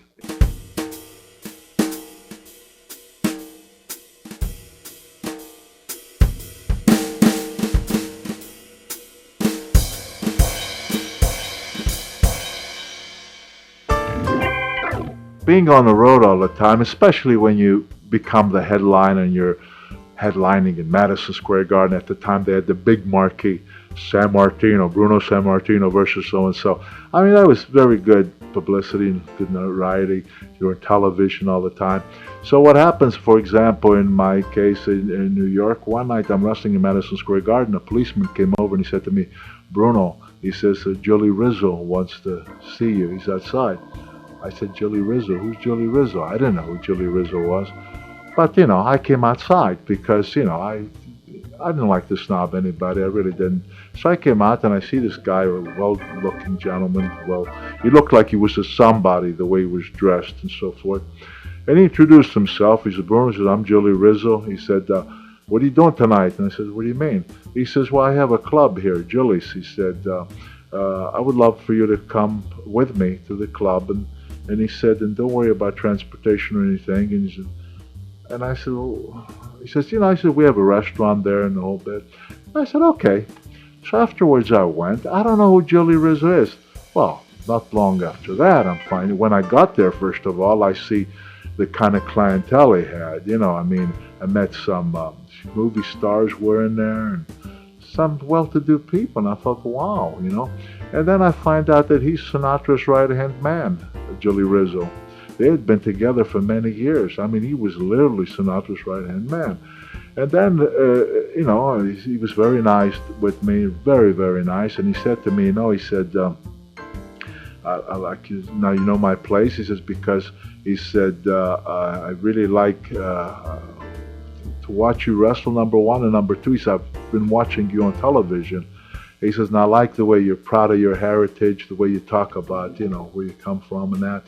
He said, and that makes a lot of people feel real good. He said, a lot of Italians feel real good.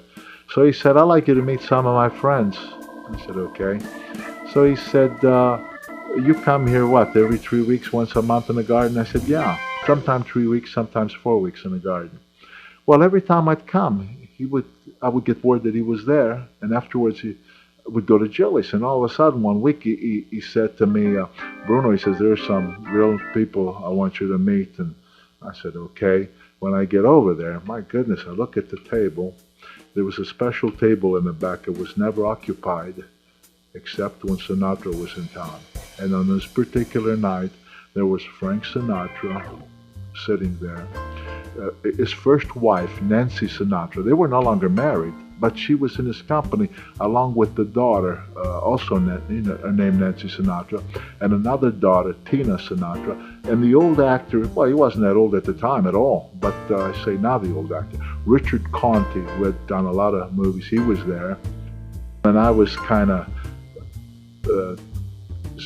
concerned even to open my mouth because I was afraid to even, how do you approach these people? How do you talk to people like this?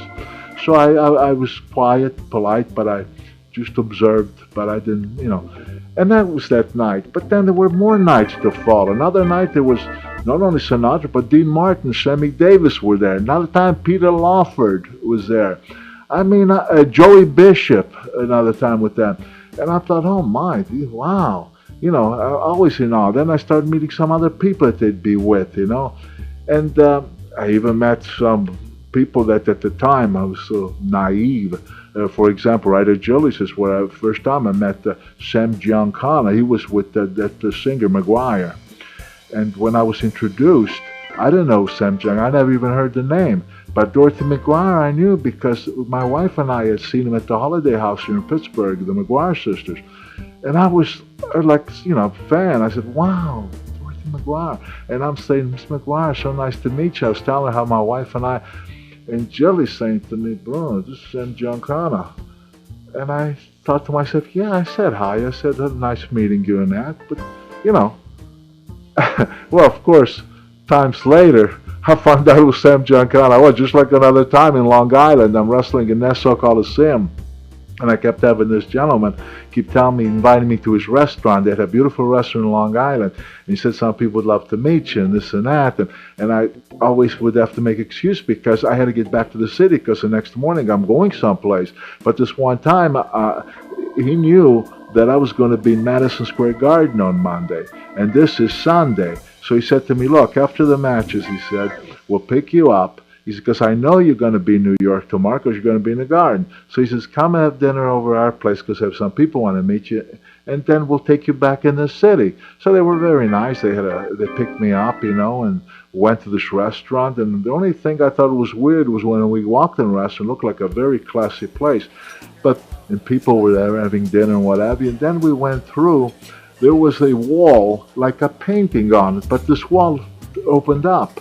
And when it opened up, we went in, there was another room, and then closed that, but there was like a curtain between that wall and where the people were eating. There was something separating the two. I don't remember, because the whole thing was so puzzling to me. Anyway, when we went in there, what I noticed was that there weren't as many tables as the other place, but the tables were like, four. 4 here, 4 there, 4 there, 4 here, 4 here, 4 here. And then there was a table in the center for 2. And I seen this old gentleman. He looked like an old little guy. And they sat me there. This Rocco was the guy's name around the restaurant. And they started bringing food, whatever. But meanwhile, this old gentleman is saying to me, he's talked very soft-spoken. And he said to me, he said, I want you to know, son, he said, that we're very proud of you and the way you conduct yourself. He said, I've been watching you on television. He says, and you come across like a very humble, nice fellow. He says, but most of all, he says, you always take about a minute to address your Italian fans around the country. And he says, and I think it's admirable. He says, and I think it makes us all very proud, the way you conduct. I don't know who the guy was. I'm saying, well, thank you very much. I said, and I explained to him that my parents had a very tough time, my mom over there, and my dad even here with the coal mines and steel mills. And my father was a proud man. And my father always told me, he said, when I started wrestling and kind of making a name for myself, he said, don't ever change and be too proud of your beginning, your humble beginning, where you came from and so forth. If it meant so much to my dad, by speaking Italian, I knew it would get back to him and everything else, and I thought maybe it would make him feel good. But I didn't realize it would have such a great impact all over the country with the Italians, because the Italians saw me as a champion, and look at him, he's talking about in English where I'm appearing in the Garden or Philadelphia, wherever the place may have been. But then I take a minute to speak to the Italians. And they thought, boy, isn't he a nice guy, nice young man? I didn't realize that it made such an impact. But later on, I did as time went on. Long story short about that, though, as time went on, time later, who do I find out this nice gentleman was? That was Carlo Gambino, for God's sakes. He was known as the godfather of the godfathers.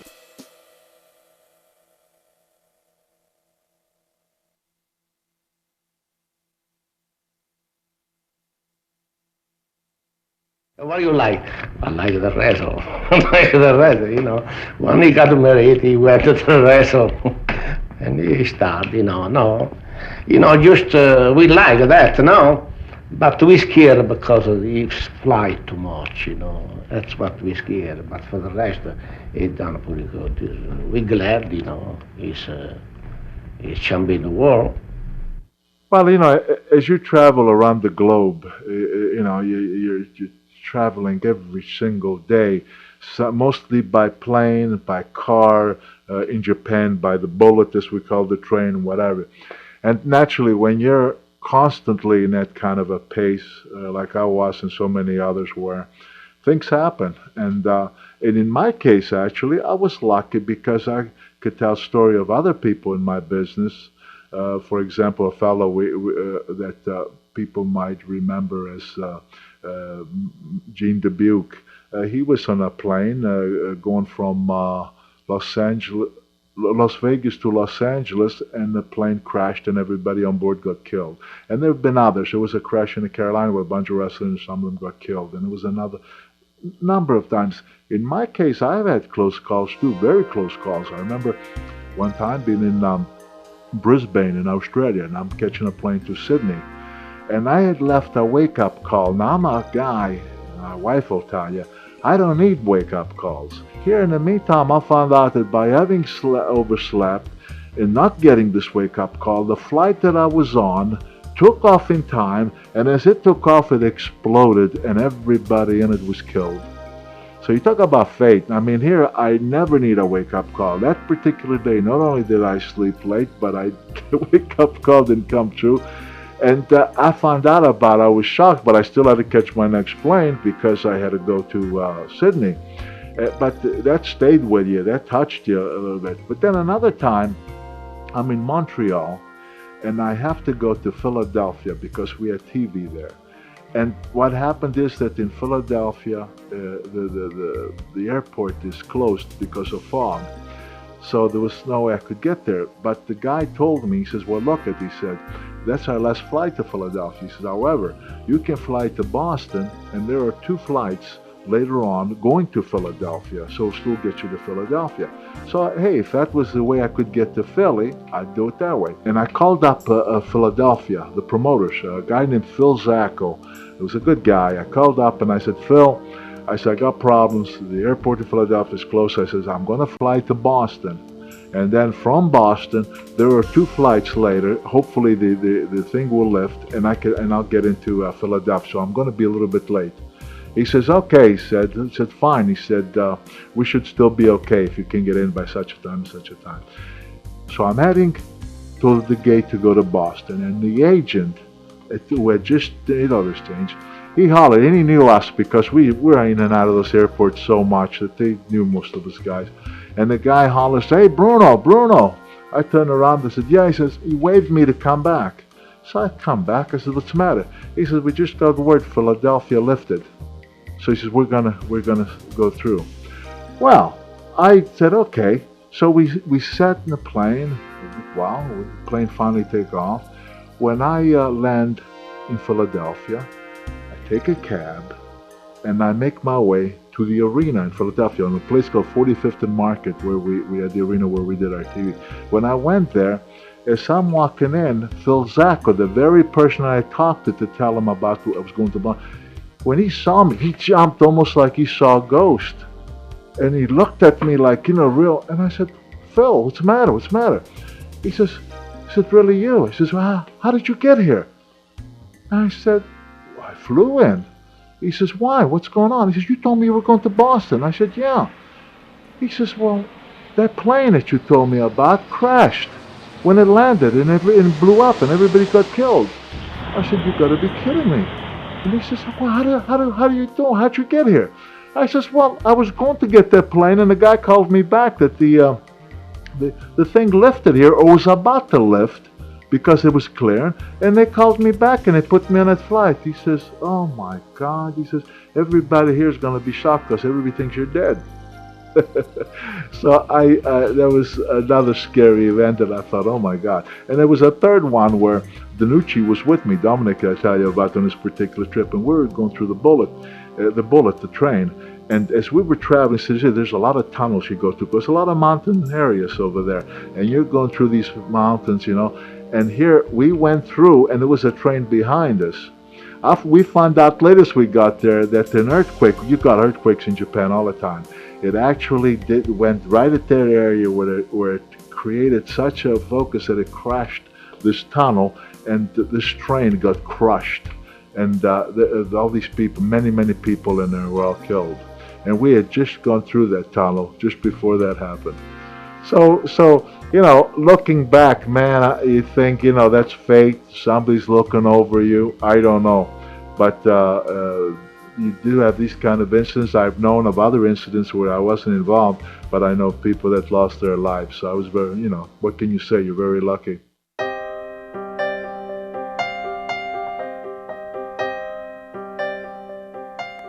I had held the belt for 8 years. And by now, I'll be honest with you, as grateful as I was when I took the belt, because I thought that it wasn't being the champion that so did anything for me. What that meant to me was that now I made it to the top, and what it meant to me was that if I'm successful being on top and people accepting me, and that it was going to provide my family with some security in life. Because keep in mind, I'm not a college guy. I don't have any trades. I started out as an apprentice carpenter, never finished, and I was never any good at it. So, you know, I was looking that if I was going to make the sacrifice of being away from the family and doing this for a living, all this kind of stuff, that it would provide me with some kind of security so that when I was washed up and done, that I could go on, you know what I mean, with my life, that I wouldn't necessarily have to depend on finding a job. And what am I qualified to do when I'm busted up from all the injuries and what have you? So I hope that this is what was giving me the comfort of being champion, not the idea that I was a champion. That didn't really do that much for me. But after 8 years of wrestling, the schedule that I was under was ridiculous. I mean, they had me on every single day. I'd come home 1 day a month. If I was lucky, I might get 2 days a month, all total. And I mean, you know, that was rough. My parents, like I say, were old, and I wanted to see them more. I want to spend time with my wife. I want to spend time with my son. So it was very, very rough, and I got to a point to where, again, in those days, it's not like today where they make millions of dollars. We didn't make that kind of money at all. But I was trying to save enough money, buy the home, which we did, and I've been at the same home now for 40-some years, to put enough money, hopefully, for the kids to go to school, and try to invest some money so that when I'm all done, that hopefully it could give my wife and I enough funds that we could live our lives. That's all I ever wanted, you know. And so now, as these 8 years had come about, I was hurting. I was hurting from head to toe, from my body just beat up. I was never one who would even take an aspirin for pain. If I had pain, I sucked it up, so to speak, and went in that ring with that pain. I remember breaking, my fingers are all busted. I would tape them together and still go in the ring. I mean, it was just, I had cracked ribs, and because I was the headliner, I would tell the promoter, and they'd say, geez, we have a sellout. If you don't show up, we're going to have to cancel the show, and blah, blah, blah. They would put you in a spot like that. So there were times when I'm not very proud of the fact that I tried to do the best I could, as far as I don't want the underneath guys to lose a payday because I canceled, therefore the show's going to be canceled.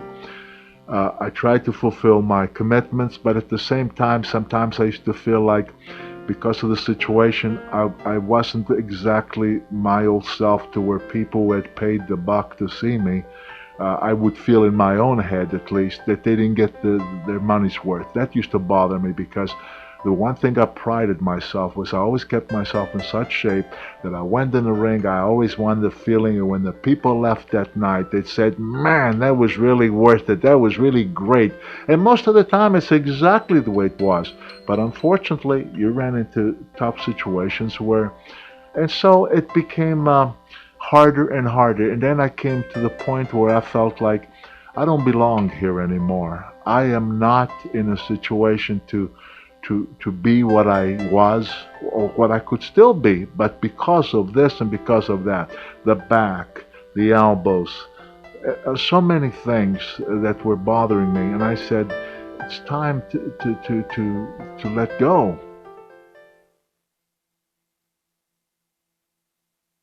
And then I'll tell you why this became really great times for me, because I'm no longer the champion now. I'm home. For the first, I think, month, I did nothing but just try to relax and heal up. And then I started training, because I even laid off the training for a while, just not to take all the stress away from my joints and the different serious injuries that I had. And then I started working out gently, and I started getting more aggressive with my workout. I started feeling good again. Meanwhile, I'm getting offers because I'm an independent contractor and I have no commitment to no one. So St. Louis, a guy named Sammartino would call me, Bruno, I'd love to have you come up. He says, I know you were getting 6%. I'll give you 10% if you come wrestle for me. I thought, wow. So then I'd start taking matches. But here's the way I would do it. I would go to St. Louis and wrestle, and then I wouldn't accept anything for like maybe 10 days. And then maybe Indianapolis, a promoter there, would call me, and he'd say to me, I liked you and the Bruiser. Dick the Bruiser was a famous name. He said, you and him be a tag match in Indiana or different places. And I'd say, okay, but I only take 2 matches. And then I'd come home. So now what I'm doing is I'm spending time at home. I'm going for a shot in St. Louis. I'm going for a shot in Chicago or Indianapolis. I'm going for a shot down Houston for a guy named Paul Bosch. I went to Los Angeles or San Francisco for a guy named Roy Shires, and in between I'm taking a week off or whatever. And of course I enjoyed that. I enjoyed being with him, of course, finally being together for a while. We went to see the White House. Well, something happened where we got off the bus, and I was looking for something. Anyway, I wound up lost. And I remember walking up to a hot dog vendor on the side of the street, and I said, you know, I lost my parents, and I told him who my parents were, and he said, oh, Bruno. He said, yeah. Well, so anyway, they found me, and that was scary, though. I felt like I was lost for 2 days in Washington. You know, they would say, hey, Daryl, what'd you do over the weekend? Well, you know, at 14, you really don't do much, but I said, well, I was in Atlantic City at a banquet. What were you doing there? Well, I was meeting, you know, Johnny Unitas and Willie Mays and Bobby Riggs and Mark Spitz, and there was a big banquet. They were honoring, you know, my dad and a bunch of other guys, and everybody thought that was pretty neat thing, you know. So I did too. And now I'm just so enthused again. I'm feeling great, you know. I'm working out like a bull. I'm drained. And then Japan wanted me. I'd go to Japan 2 weeks. I'd make sure that for the next 10 days or 2 weeks, I have taken no other bookings. So I'm happy. I couldn't be happy, and I'm doing well financially. I'm making just about as much as when I was champion. So then I get a phone call from the promoter in New York saying to me, Bruno, we got to have you back. And I said, well, I'll come in for a shot here or there. No, he said, things are kind of going down. He said, I need you back. And I said, no. I said, why, you want me for another title shot at the time? He said, yeah. I said, no. I said, I love the business again. I love being a wrestler again. I said, I got it all my way. I have you know, the old saying, you have your cake and eat it too. I'm home with my family. I'm spending good time with the family, and I'm going here, picking up a good payday, and then I come home, and I'm home. And this was great. I loved it. So I turned them down. I didn't want no part of any championships, any title, or anything like that. Well, they wouldn't let me go. They kept bugging me. So finally, the promoter said to me, "Look, he says 1 year. All I ask is for 1 year." He says, and in that year, he says, you won't wrestle every day like you used to. He says, just the main clubs. He says, just Madison Square Garden, Boston Garden, Baltimore Civic Center, Pittsburgh Civic Arena, Washington Cap Center, Providence, Rhode Island Civic Center. These were all the major arena, Philadelphia. These were all major arena that hold 20,000, 19, 22,000, 23,000 people. You know what I mean? All these big, big arenas. He says, if I can just have you make all those things, he says, that's all I ask for 1 year. And in the meantime, we will get the best of talent, of eliminations, whatever, to come up with another champion. But he says, but that's all we ask. I thought about it, and I thought, well, that doesn't sound bad. 1 year, just this major arena, so it's not like instead of me wrestling maybe every 10 days or 2 weeks, maybe it'll mean wrestling twice a week. Well, it's still going to give me about 5 days a week home with family. So I thought, hey, there's nothing wrong with that. So I finally gave in to them. But one problem I should have been smarter about with these promoters. 1 year went to 2 years. 2 years went to 3 years. 3 years went to 4 years, and I broke my neck.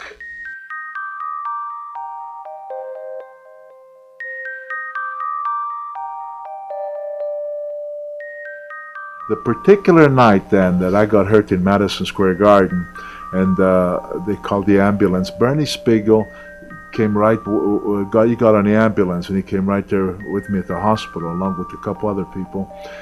And when they were taking all these tests of me and everything else, and naturally they were going to keep me because they didn't like the idea that I couldn't feel. They were poking me with stuff, and I wasn't feeling anything.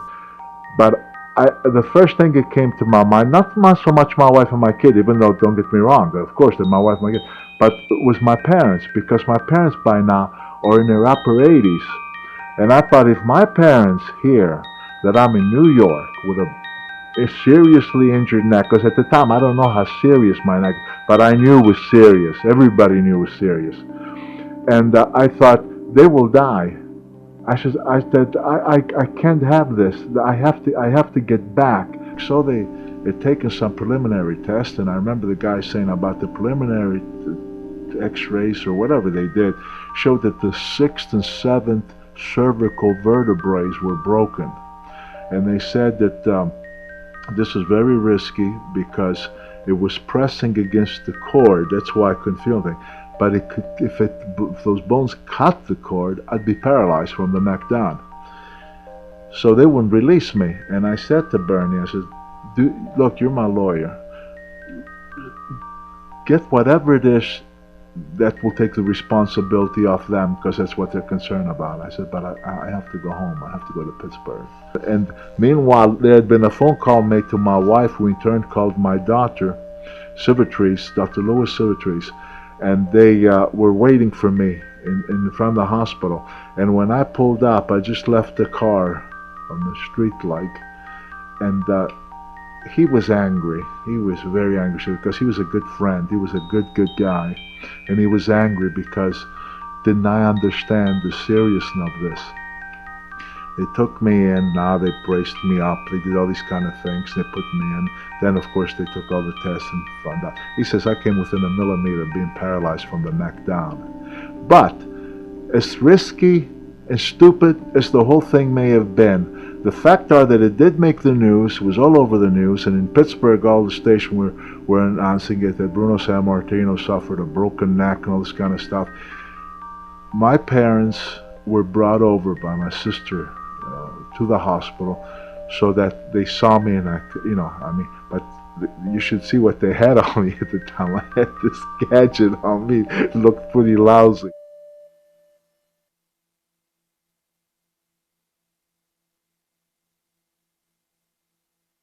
After the broken neck, the title, when I came back, was gone. No more title. Lost the title. And I thought, now I'm going to retire. But then I stayed off a while and everything else. And I wasn't sure if I was in a financial situation, because the kids were all still at home. They were still real young. And Carol feels that sometimes I'm insecure because of my past. You're always scared to death of going back. It's just like people say to me, why do you still train like that?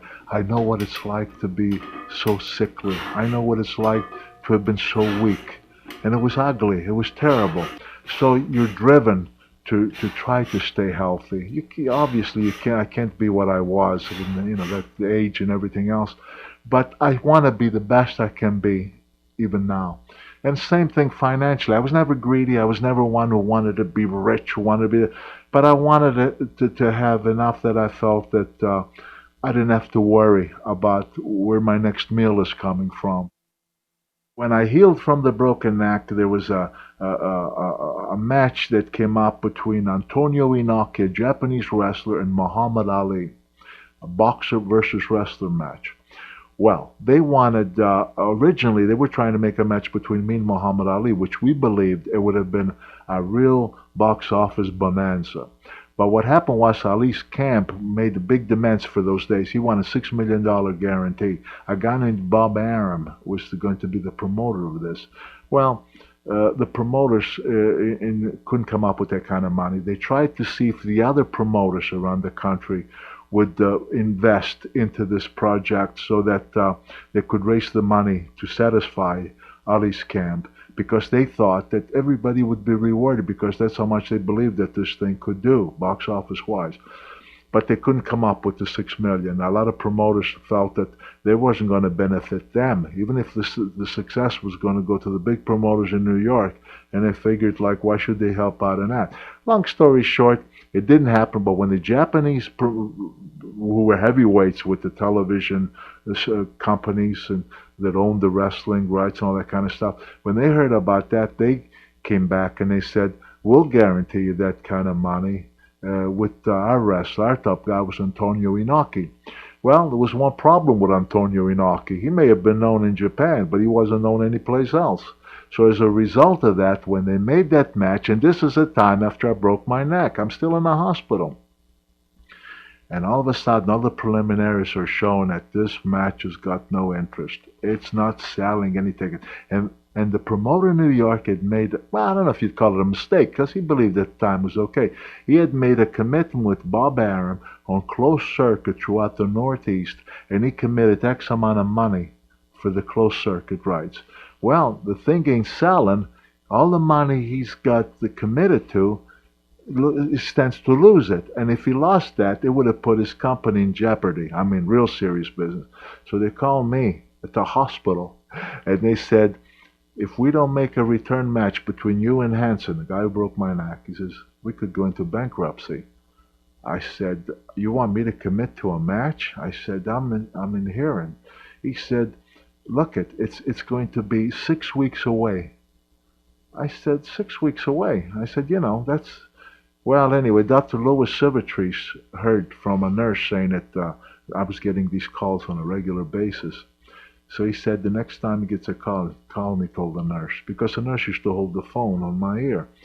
So they called Civitrice, and I'll never forget this. He picked up the phone and he said, he mentioned the promoter's name, and he says, let me say to you in layman's word that this man is suffering from a broken neck. We're not sure if he's going to be 100% as a functioning human being, and you're talking about a match? And like out of anger and disgust, he hung up the phone. Well, I get the call back, and he says, look, he said, Bruno, he says, if we don't make this match, we're in deep, deep trouble. We can protect you. He says, we can do something to where the referee gets involved, to where the match can be short and you won't get hurt. He's saying anything to get this thing in there to salvage it, because if we announce that you're going to come back and take on the man who broke your neck, it's going to bail us out.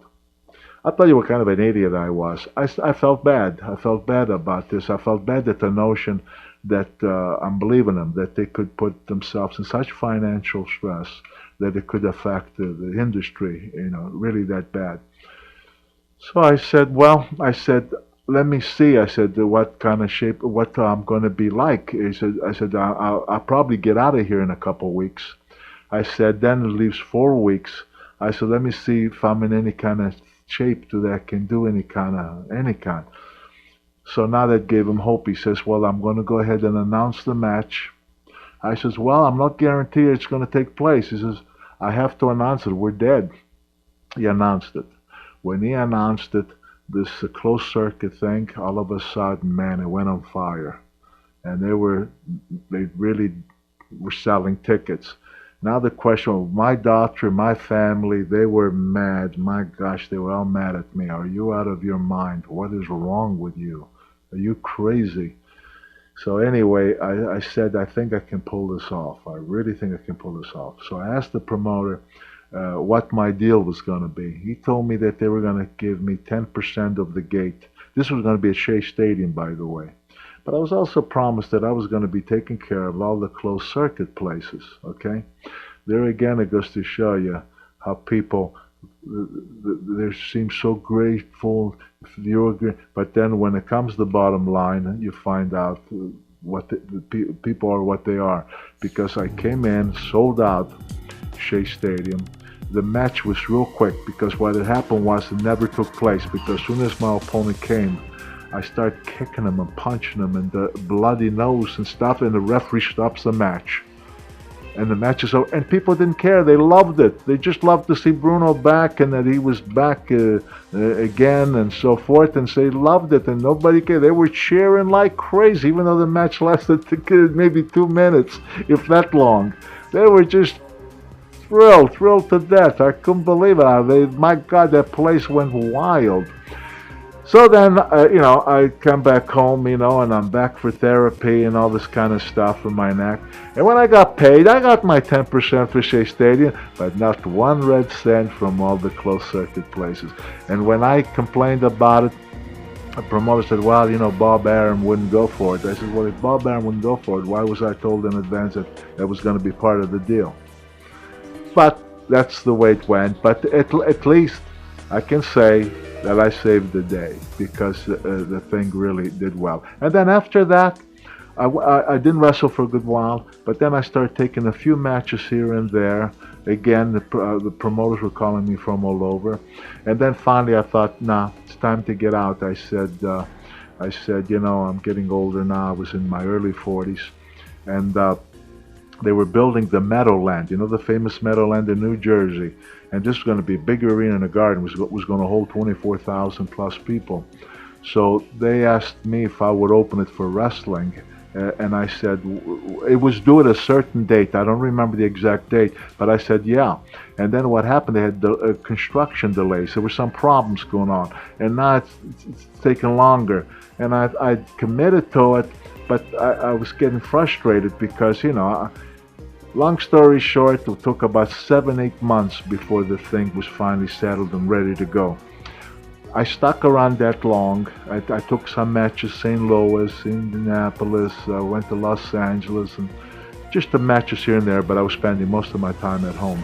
And then Japan found out that I was retiring, that this was going to be my farewell match after the opening of the Meadowland. This took place on October the 4th, 1981. So Japan contacted me and they said to me, you're retiring. They said, we would really appreciate it if you would do a farewell tour of Japan, if you would come for 10 days. So they had Japanese promoters that always treated me so great. They were always so good to me that I just didn't find in my heart to say no to them. So I said, okay. I said, October the 4th, we open up the Meadowland. I'll wrestle there the next day. If you can get me on a plane, and I'll come to Japan and I'll do my 10-day tour. It's funny because October the 4th I wrestled in the Meadowland. We sold it out. Next day was October the 5th. I get on a plane to go to Tokyo. I get there October the 6th, which was my birthday. On my birthday, I do, I'm now, let me think, what was I, 45 years old, I think. And I did my tour of Japan. I did my farewell tour of Japan, took the big bird, came home, and I was a retired wrestler.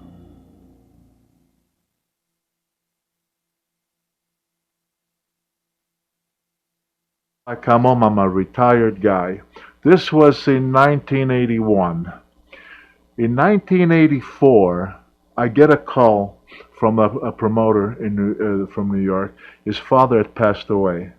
He had died, and and he was taking over, and he asked me if I would come back. But as a color commentator, he wanted me back. He said, keeping my dad's tradition, you were around so long, this would be great and so forth. And I thought, and then I was also told then it would be a break for your son, because my son David had started wrestling. You wouldn't like to be a wrestler? Because when my daddy comes home, he has a hurt back and a sore head and a hurt arm. I'd really like to try to be a professional wrestler because, I'm wrestling in school where I am now, and, I like the game, I like it a lot, and I like to try it when I get older. And the insinuation was that if I came back, that he was going to be brought into New York, and it would be a great thing for him. I agreed, so I came back to New York in September of 1984, and I came back as a color commentator. So I'm doing the commentating and so forth, and my son is there, and he's wrestling. Things start slowing down a little bit because the way they were running their thing, and so I was asked if I would put the tights back on just to do a couple of shows. Well, I thought it was crazy because, first of all, I'm just almost 50 years of age at this time, and I thought, no, I retired. I mean, I've been out of it now for almost 4 years, three and a half years, whatever it was, and I said I'm retired. Somehow, I think they got to David and they told him, it's too bad your dad won't put on the tights because this could be a really big break for you. Because if you and your dad, tag team here and there, Madison Square and Boston, blah, blah, blah, this would be great for you. So my son comes to me a little bothered by it that I wouldn't, because he said, this could be my break. And I tried to explain to him, I said, if they want to give you a break, you have a name already. All they have to do is do like they do with so-and-so and so-and-so and so-and-so. Give you exposure on television, put you with opponents, make you look great, all this kind of stuff. I says, and that's how you get a break. That's how you get to the hell. He says, yeah, but with you, with the tights, they thought. And I said, finally, I didn't want it ever, because what I was concerned about was, if things didn't go well for whatever reason for him, I never wanted him to look back and say what it might have been, if only my father. So I agreed to put on the tights. But believe me, deep down to myself, didn't say too much to anybody, I was bitter, I was angry that I was put into this spot, okay? But at the same time, like I said, I don't want my son to think that I wouldn't, something could have been beneficial to him. So he and I wrestled as a tag team in Boston, in Pittsburgh, in Madison Square Garden. If I'm correct, I believe in Philadelphia and Springfield, different places. But what would happen was, after the matches that he and I had been scheduled to, then I would be back just strictly as a commentator, and David would be wrestling again. Well, then what would happen, a wrestler would be distraught because he wasn't being, what he thought would come out of this tag team wasn't coming out, because he was like preliminary on a card. And so he would get very resentful of that situation, and he would go home. He was living in Georgia, and he wouldn't show up. And then I would get the call and say, well, he's scheduled here, and he's scheduled there, and he's scheduled there, and we can't reach him, and he can't reach him. We need you to put on the tights. Well, they had me in a very difficult situation, because if I refused them, I knew that David, when he would get over his being upset or disappointed or whatever was going on through his mind, I knew that he'd want to come back, because there was no place else to go to. It wasn't no longer like in my day where you had all these different promotions around the country. That was just about gone. So I was trying to make him understand that he had to stick it out with him. And for me to get him back, I would have to accommodate the promoter's request for me. So I'd put on the tights again, and I'd be wrestling here, I'd be wrestling there. Believe me, very resentful. I was deep down, I was angry. I was angry all over. I was angry with the promoters, I was angry with my son, I was angry because why should I be in this position at this stage of the game? And so when my son would come back, naturally they would take him back, because if they wouldn't take him back, they could never ask me then to put on the tights, you see. And they wanted me to put on that, because believe it or not, even at this stage, I was still getting the job done. When they announced me someplace, the people kept coming, even at this stage of my life, which frankly was kind of awesome to me, because I couldn't believe it, you know, because I thought, what do they want to see me for anymore? And at this stage of my life, come on, I'm an old guy for this. I don't belong here anymore. But then I would talk to my son, and I would try to explain to him that if this is the career that you choose, you can do that. You have to stick it out and do the best that you can, and go on with it. You can't just keep getting upset and leave. Because I said, puts me in a terrible situation, and it just isn't the way to do business. Well, you know, it happened again and again, and finally I'm seeing this obscene steroids and drugs and crap like that, and I said, nah, I don't care. This isn't for me. I want out. At the same time, somebody in New York had offered me some kind of a job, doing some kind of wrestling commentating. Not in wrestling. This was like a radio or something. And not that I was interested in that, but I was interested in one thing: to get away from this. I wanted out, and I told my son, I said, you know, you better do the best you can, because I'm through. I said, I'm not going to be put in this position anymore. I'm not putting on the tights anymore. I'm through. So you have to make up your mind. If this is going to be your career, you just have to do the best you can. But I'm out of here.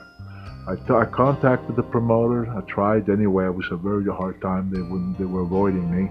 But I got a hold of somebody, I think his wife, and I said, I'm leaving such a date. And I just want to give you enough notice so that if you want me to do another appearance or two, whatever, to replace or whatever. I said, but I'm out of here. And I left, you know, and I left. And then I was so bothered because somebody was dying, this kid named McGraw and another guy. And I started to really then, I took it on my own to feel that something's got to be done about this.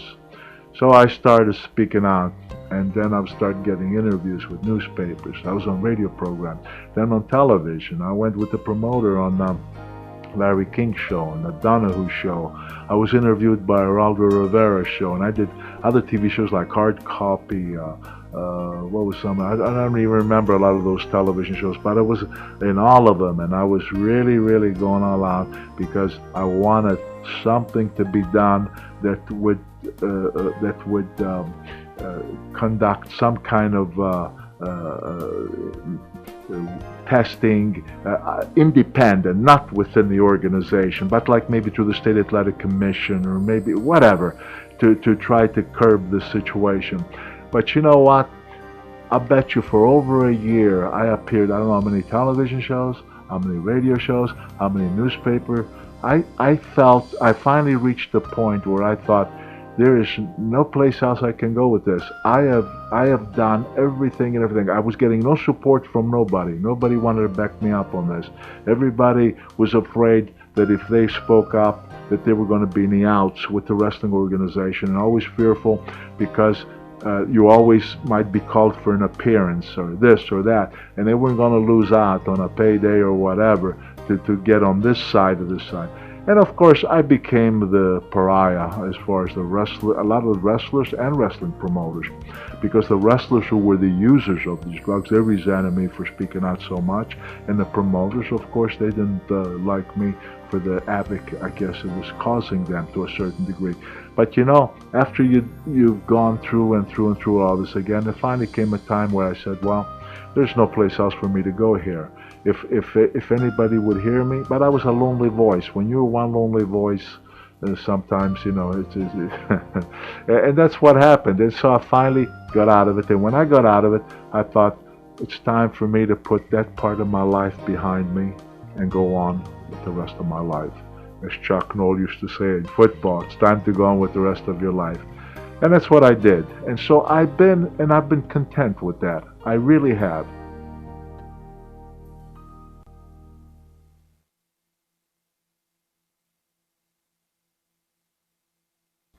Now, every now and then comes up with this nonsense with the Hall of Fame. And how could I possibly accept a Hall of Fame when I have been so outspoken about all the what I consider the terrible things that have been going on in this business for such a long time, that now all of a sudden I'm supposed to forget about all that because, oh wow, I'm going to be into their Hall of Fame.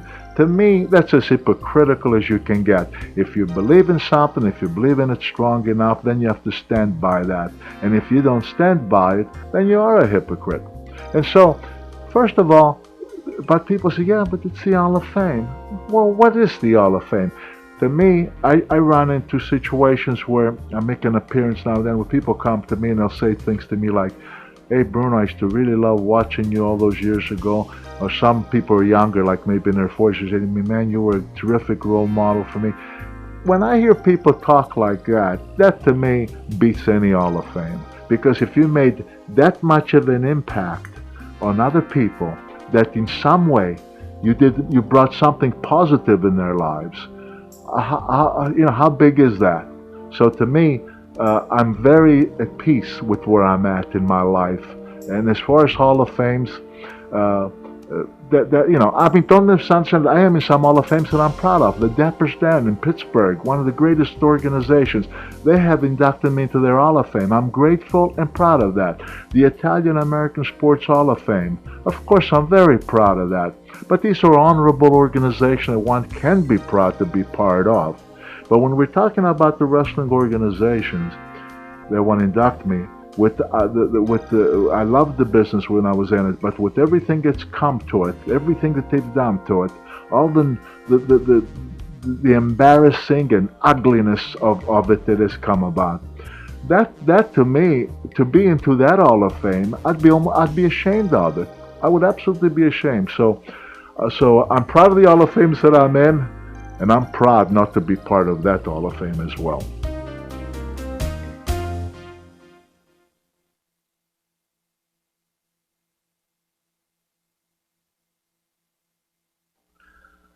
I retired. I'm at home. I did all that I could do with with what I didn't care about, what had become to the business. Put all that behind me, and I'm home. And I gotta say this, that some people say that Bruno's a bitter guy. Boy, they don't have a clue what they're talking about, because Bruno's a very happy guy. First of all, I'm sure most married people feel as I do, but I feel like I have the most wonderful wife in the world. I kid her. I say, look at us. We're like young again. We're dating again. We go out to dinner once in a while. It's wonderful. I love that. And my wife and I are always together. We go every place together, except when she goes food shopping. I carry the bags. I don't like to do that. But we're always together. We're always together. We're best of buddies. We're the closest. She's my closest friend. She's my best buddy. So life today, for me, it's a good life because it's a wonderful wife and wonderful relationship. My sons are just great, and my wife and I go back to the old country now and then. And for example, a few years ago when they had the Bruno Day, my God, I never expected anything like that. They had the band and this marching in this little town where I came from, and they have this monument to honor me with. This is awesome because believe me in my life, I never expected anything. I mean, and then to have this town to do this for, and they built a beautiful sports facility, and it bears my name on it. And my mom and dad, when my father, built that house, him and my mom literally did the work. They had the stonemason, but they're the ones who carried the stones, mixed the mud, because they couldn't pay, and they had the house built themselves. And they have a slab of marble on that house, and it said, Qui nasce Bruno Sammartino, which means this is where Bruno Sammartino was born. They made a landmark thing out of that. Now I'll tell you why that had more significance to me than anything else. As proud as I am and as grateful as I am to those wonderful people for the monument, the sports facility, but this was the one, and I'll tell you why. because I remember after we came to America, my poor dad, he didn't have much money or anything, and we were struggling, and he had to sell that house. And so I remember on a Sunday, Mom had made the pasta, we were sitting down dinner, and I noticed that both of them looked very sad. By now, maybe 15 and a half years old. And I didn't understand. I thought, well, why are you sad? You just got news that the house has been bought and you've been trying to sell the house. I didn't understand. I said, what? And my father looked at me and he said to me, he said, you don't know, he says, how much sweat and blood went into that house. He says, your mother and I, he said, we did the work with our hands.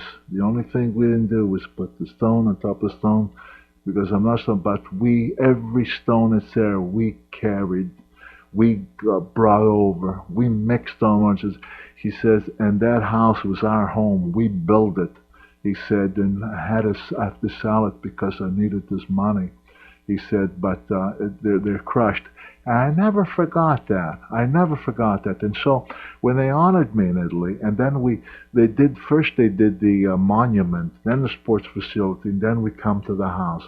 And when this thing was covered, and they wanted me to unveil it, and I saw that Queen Usher, Bruno Sammartino, it all came back to me about my mom and dad.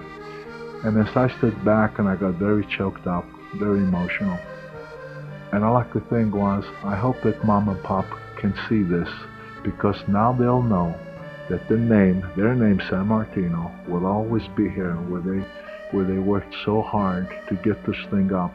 It may be owned by somebody else, may have been owned by other people, but it's their name, so it will always be here.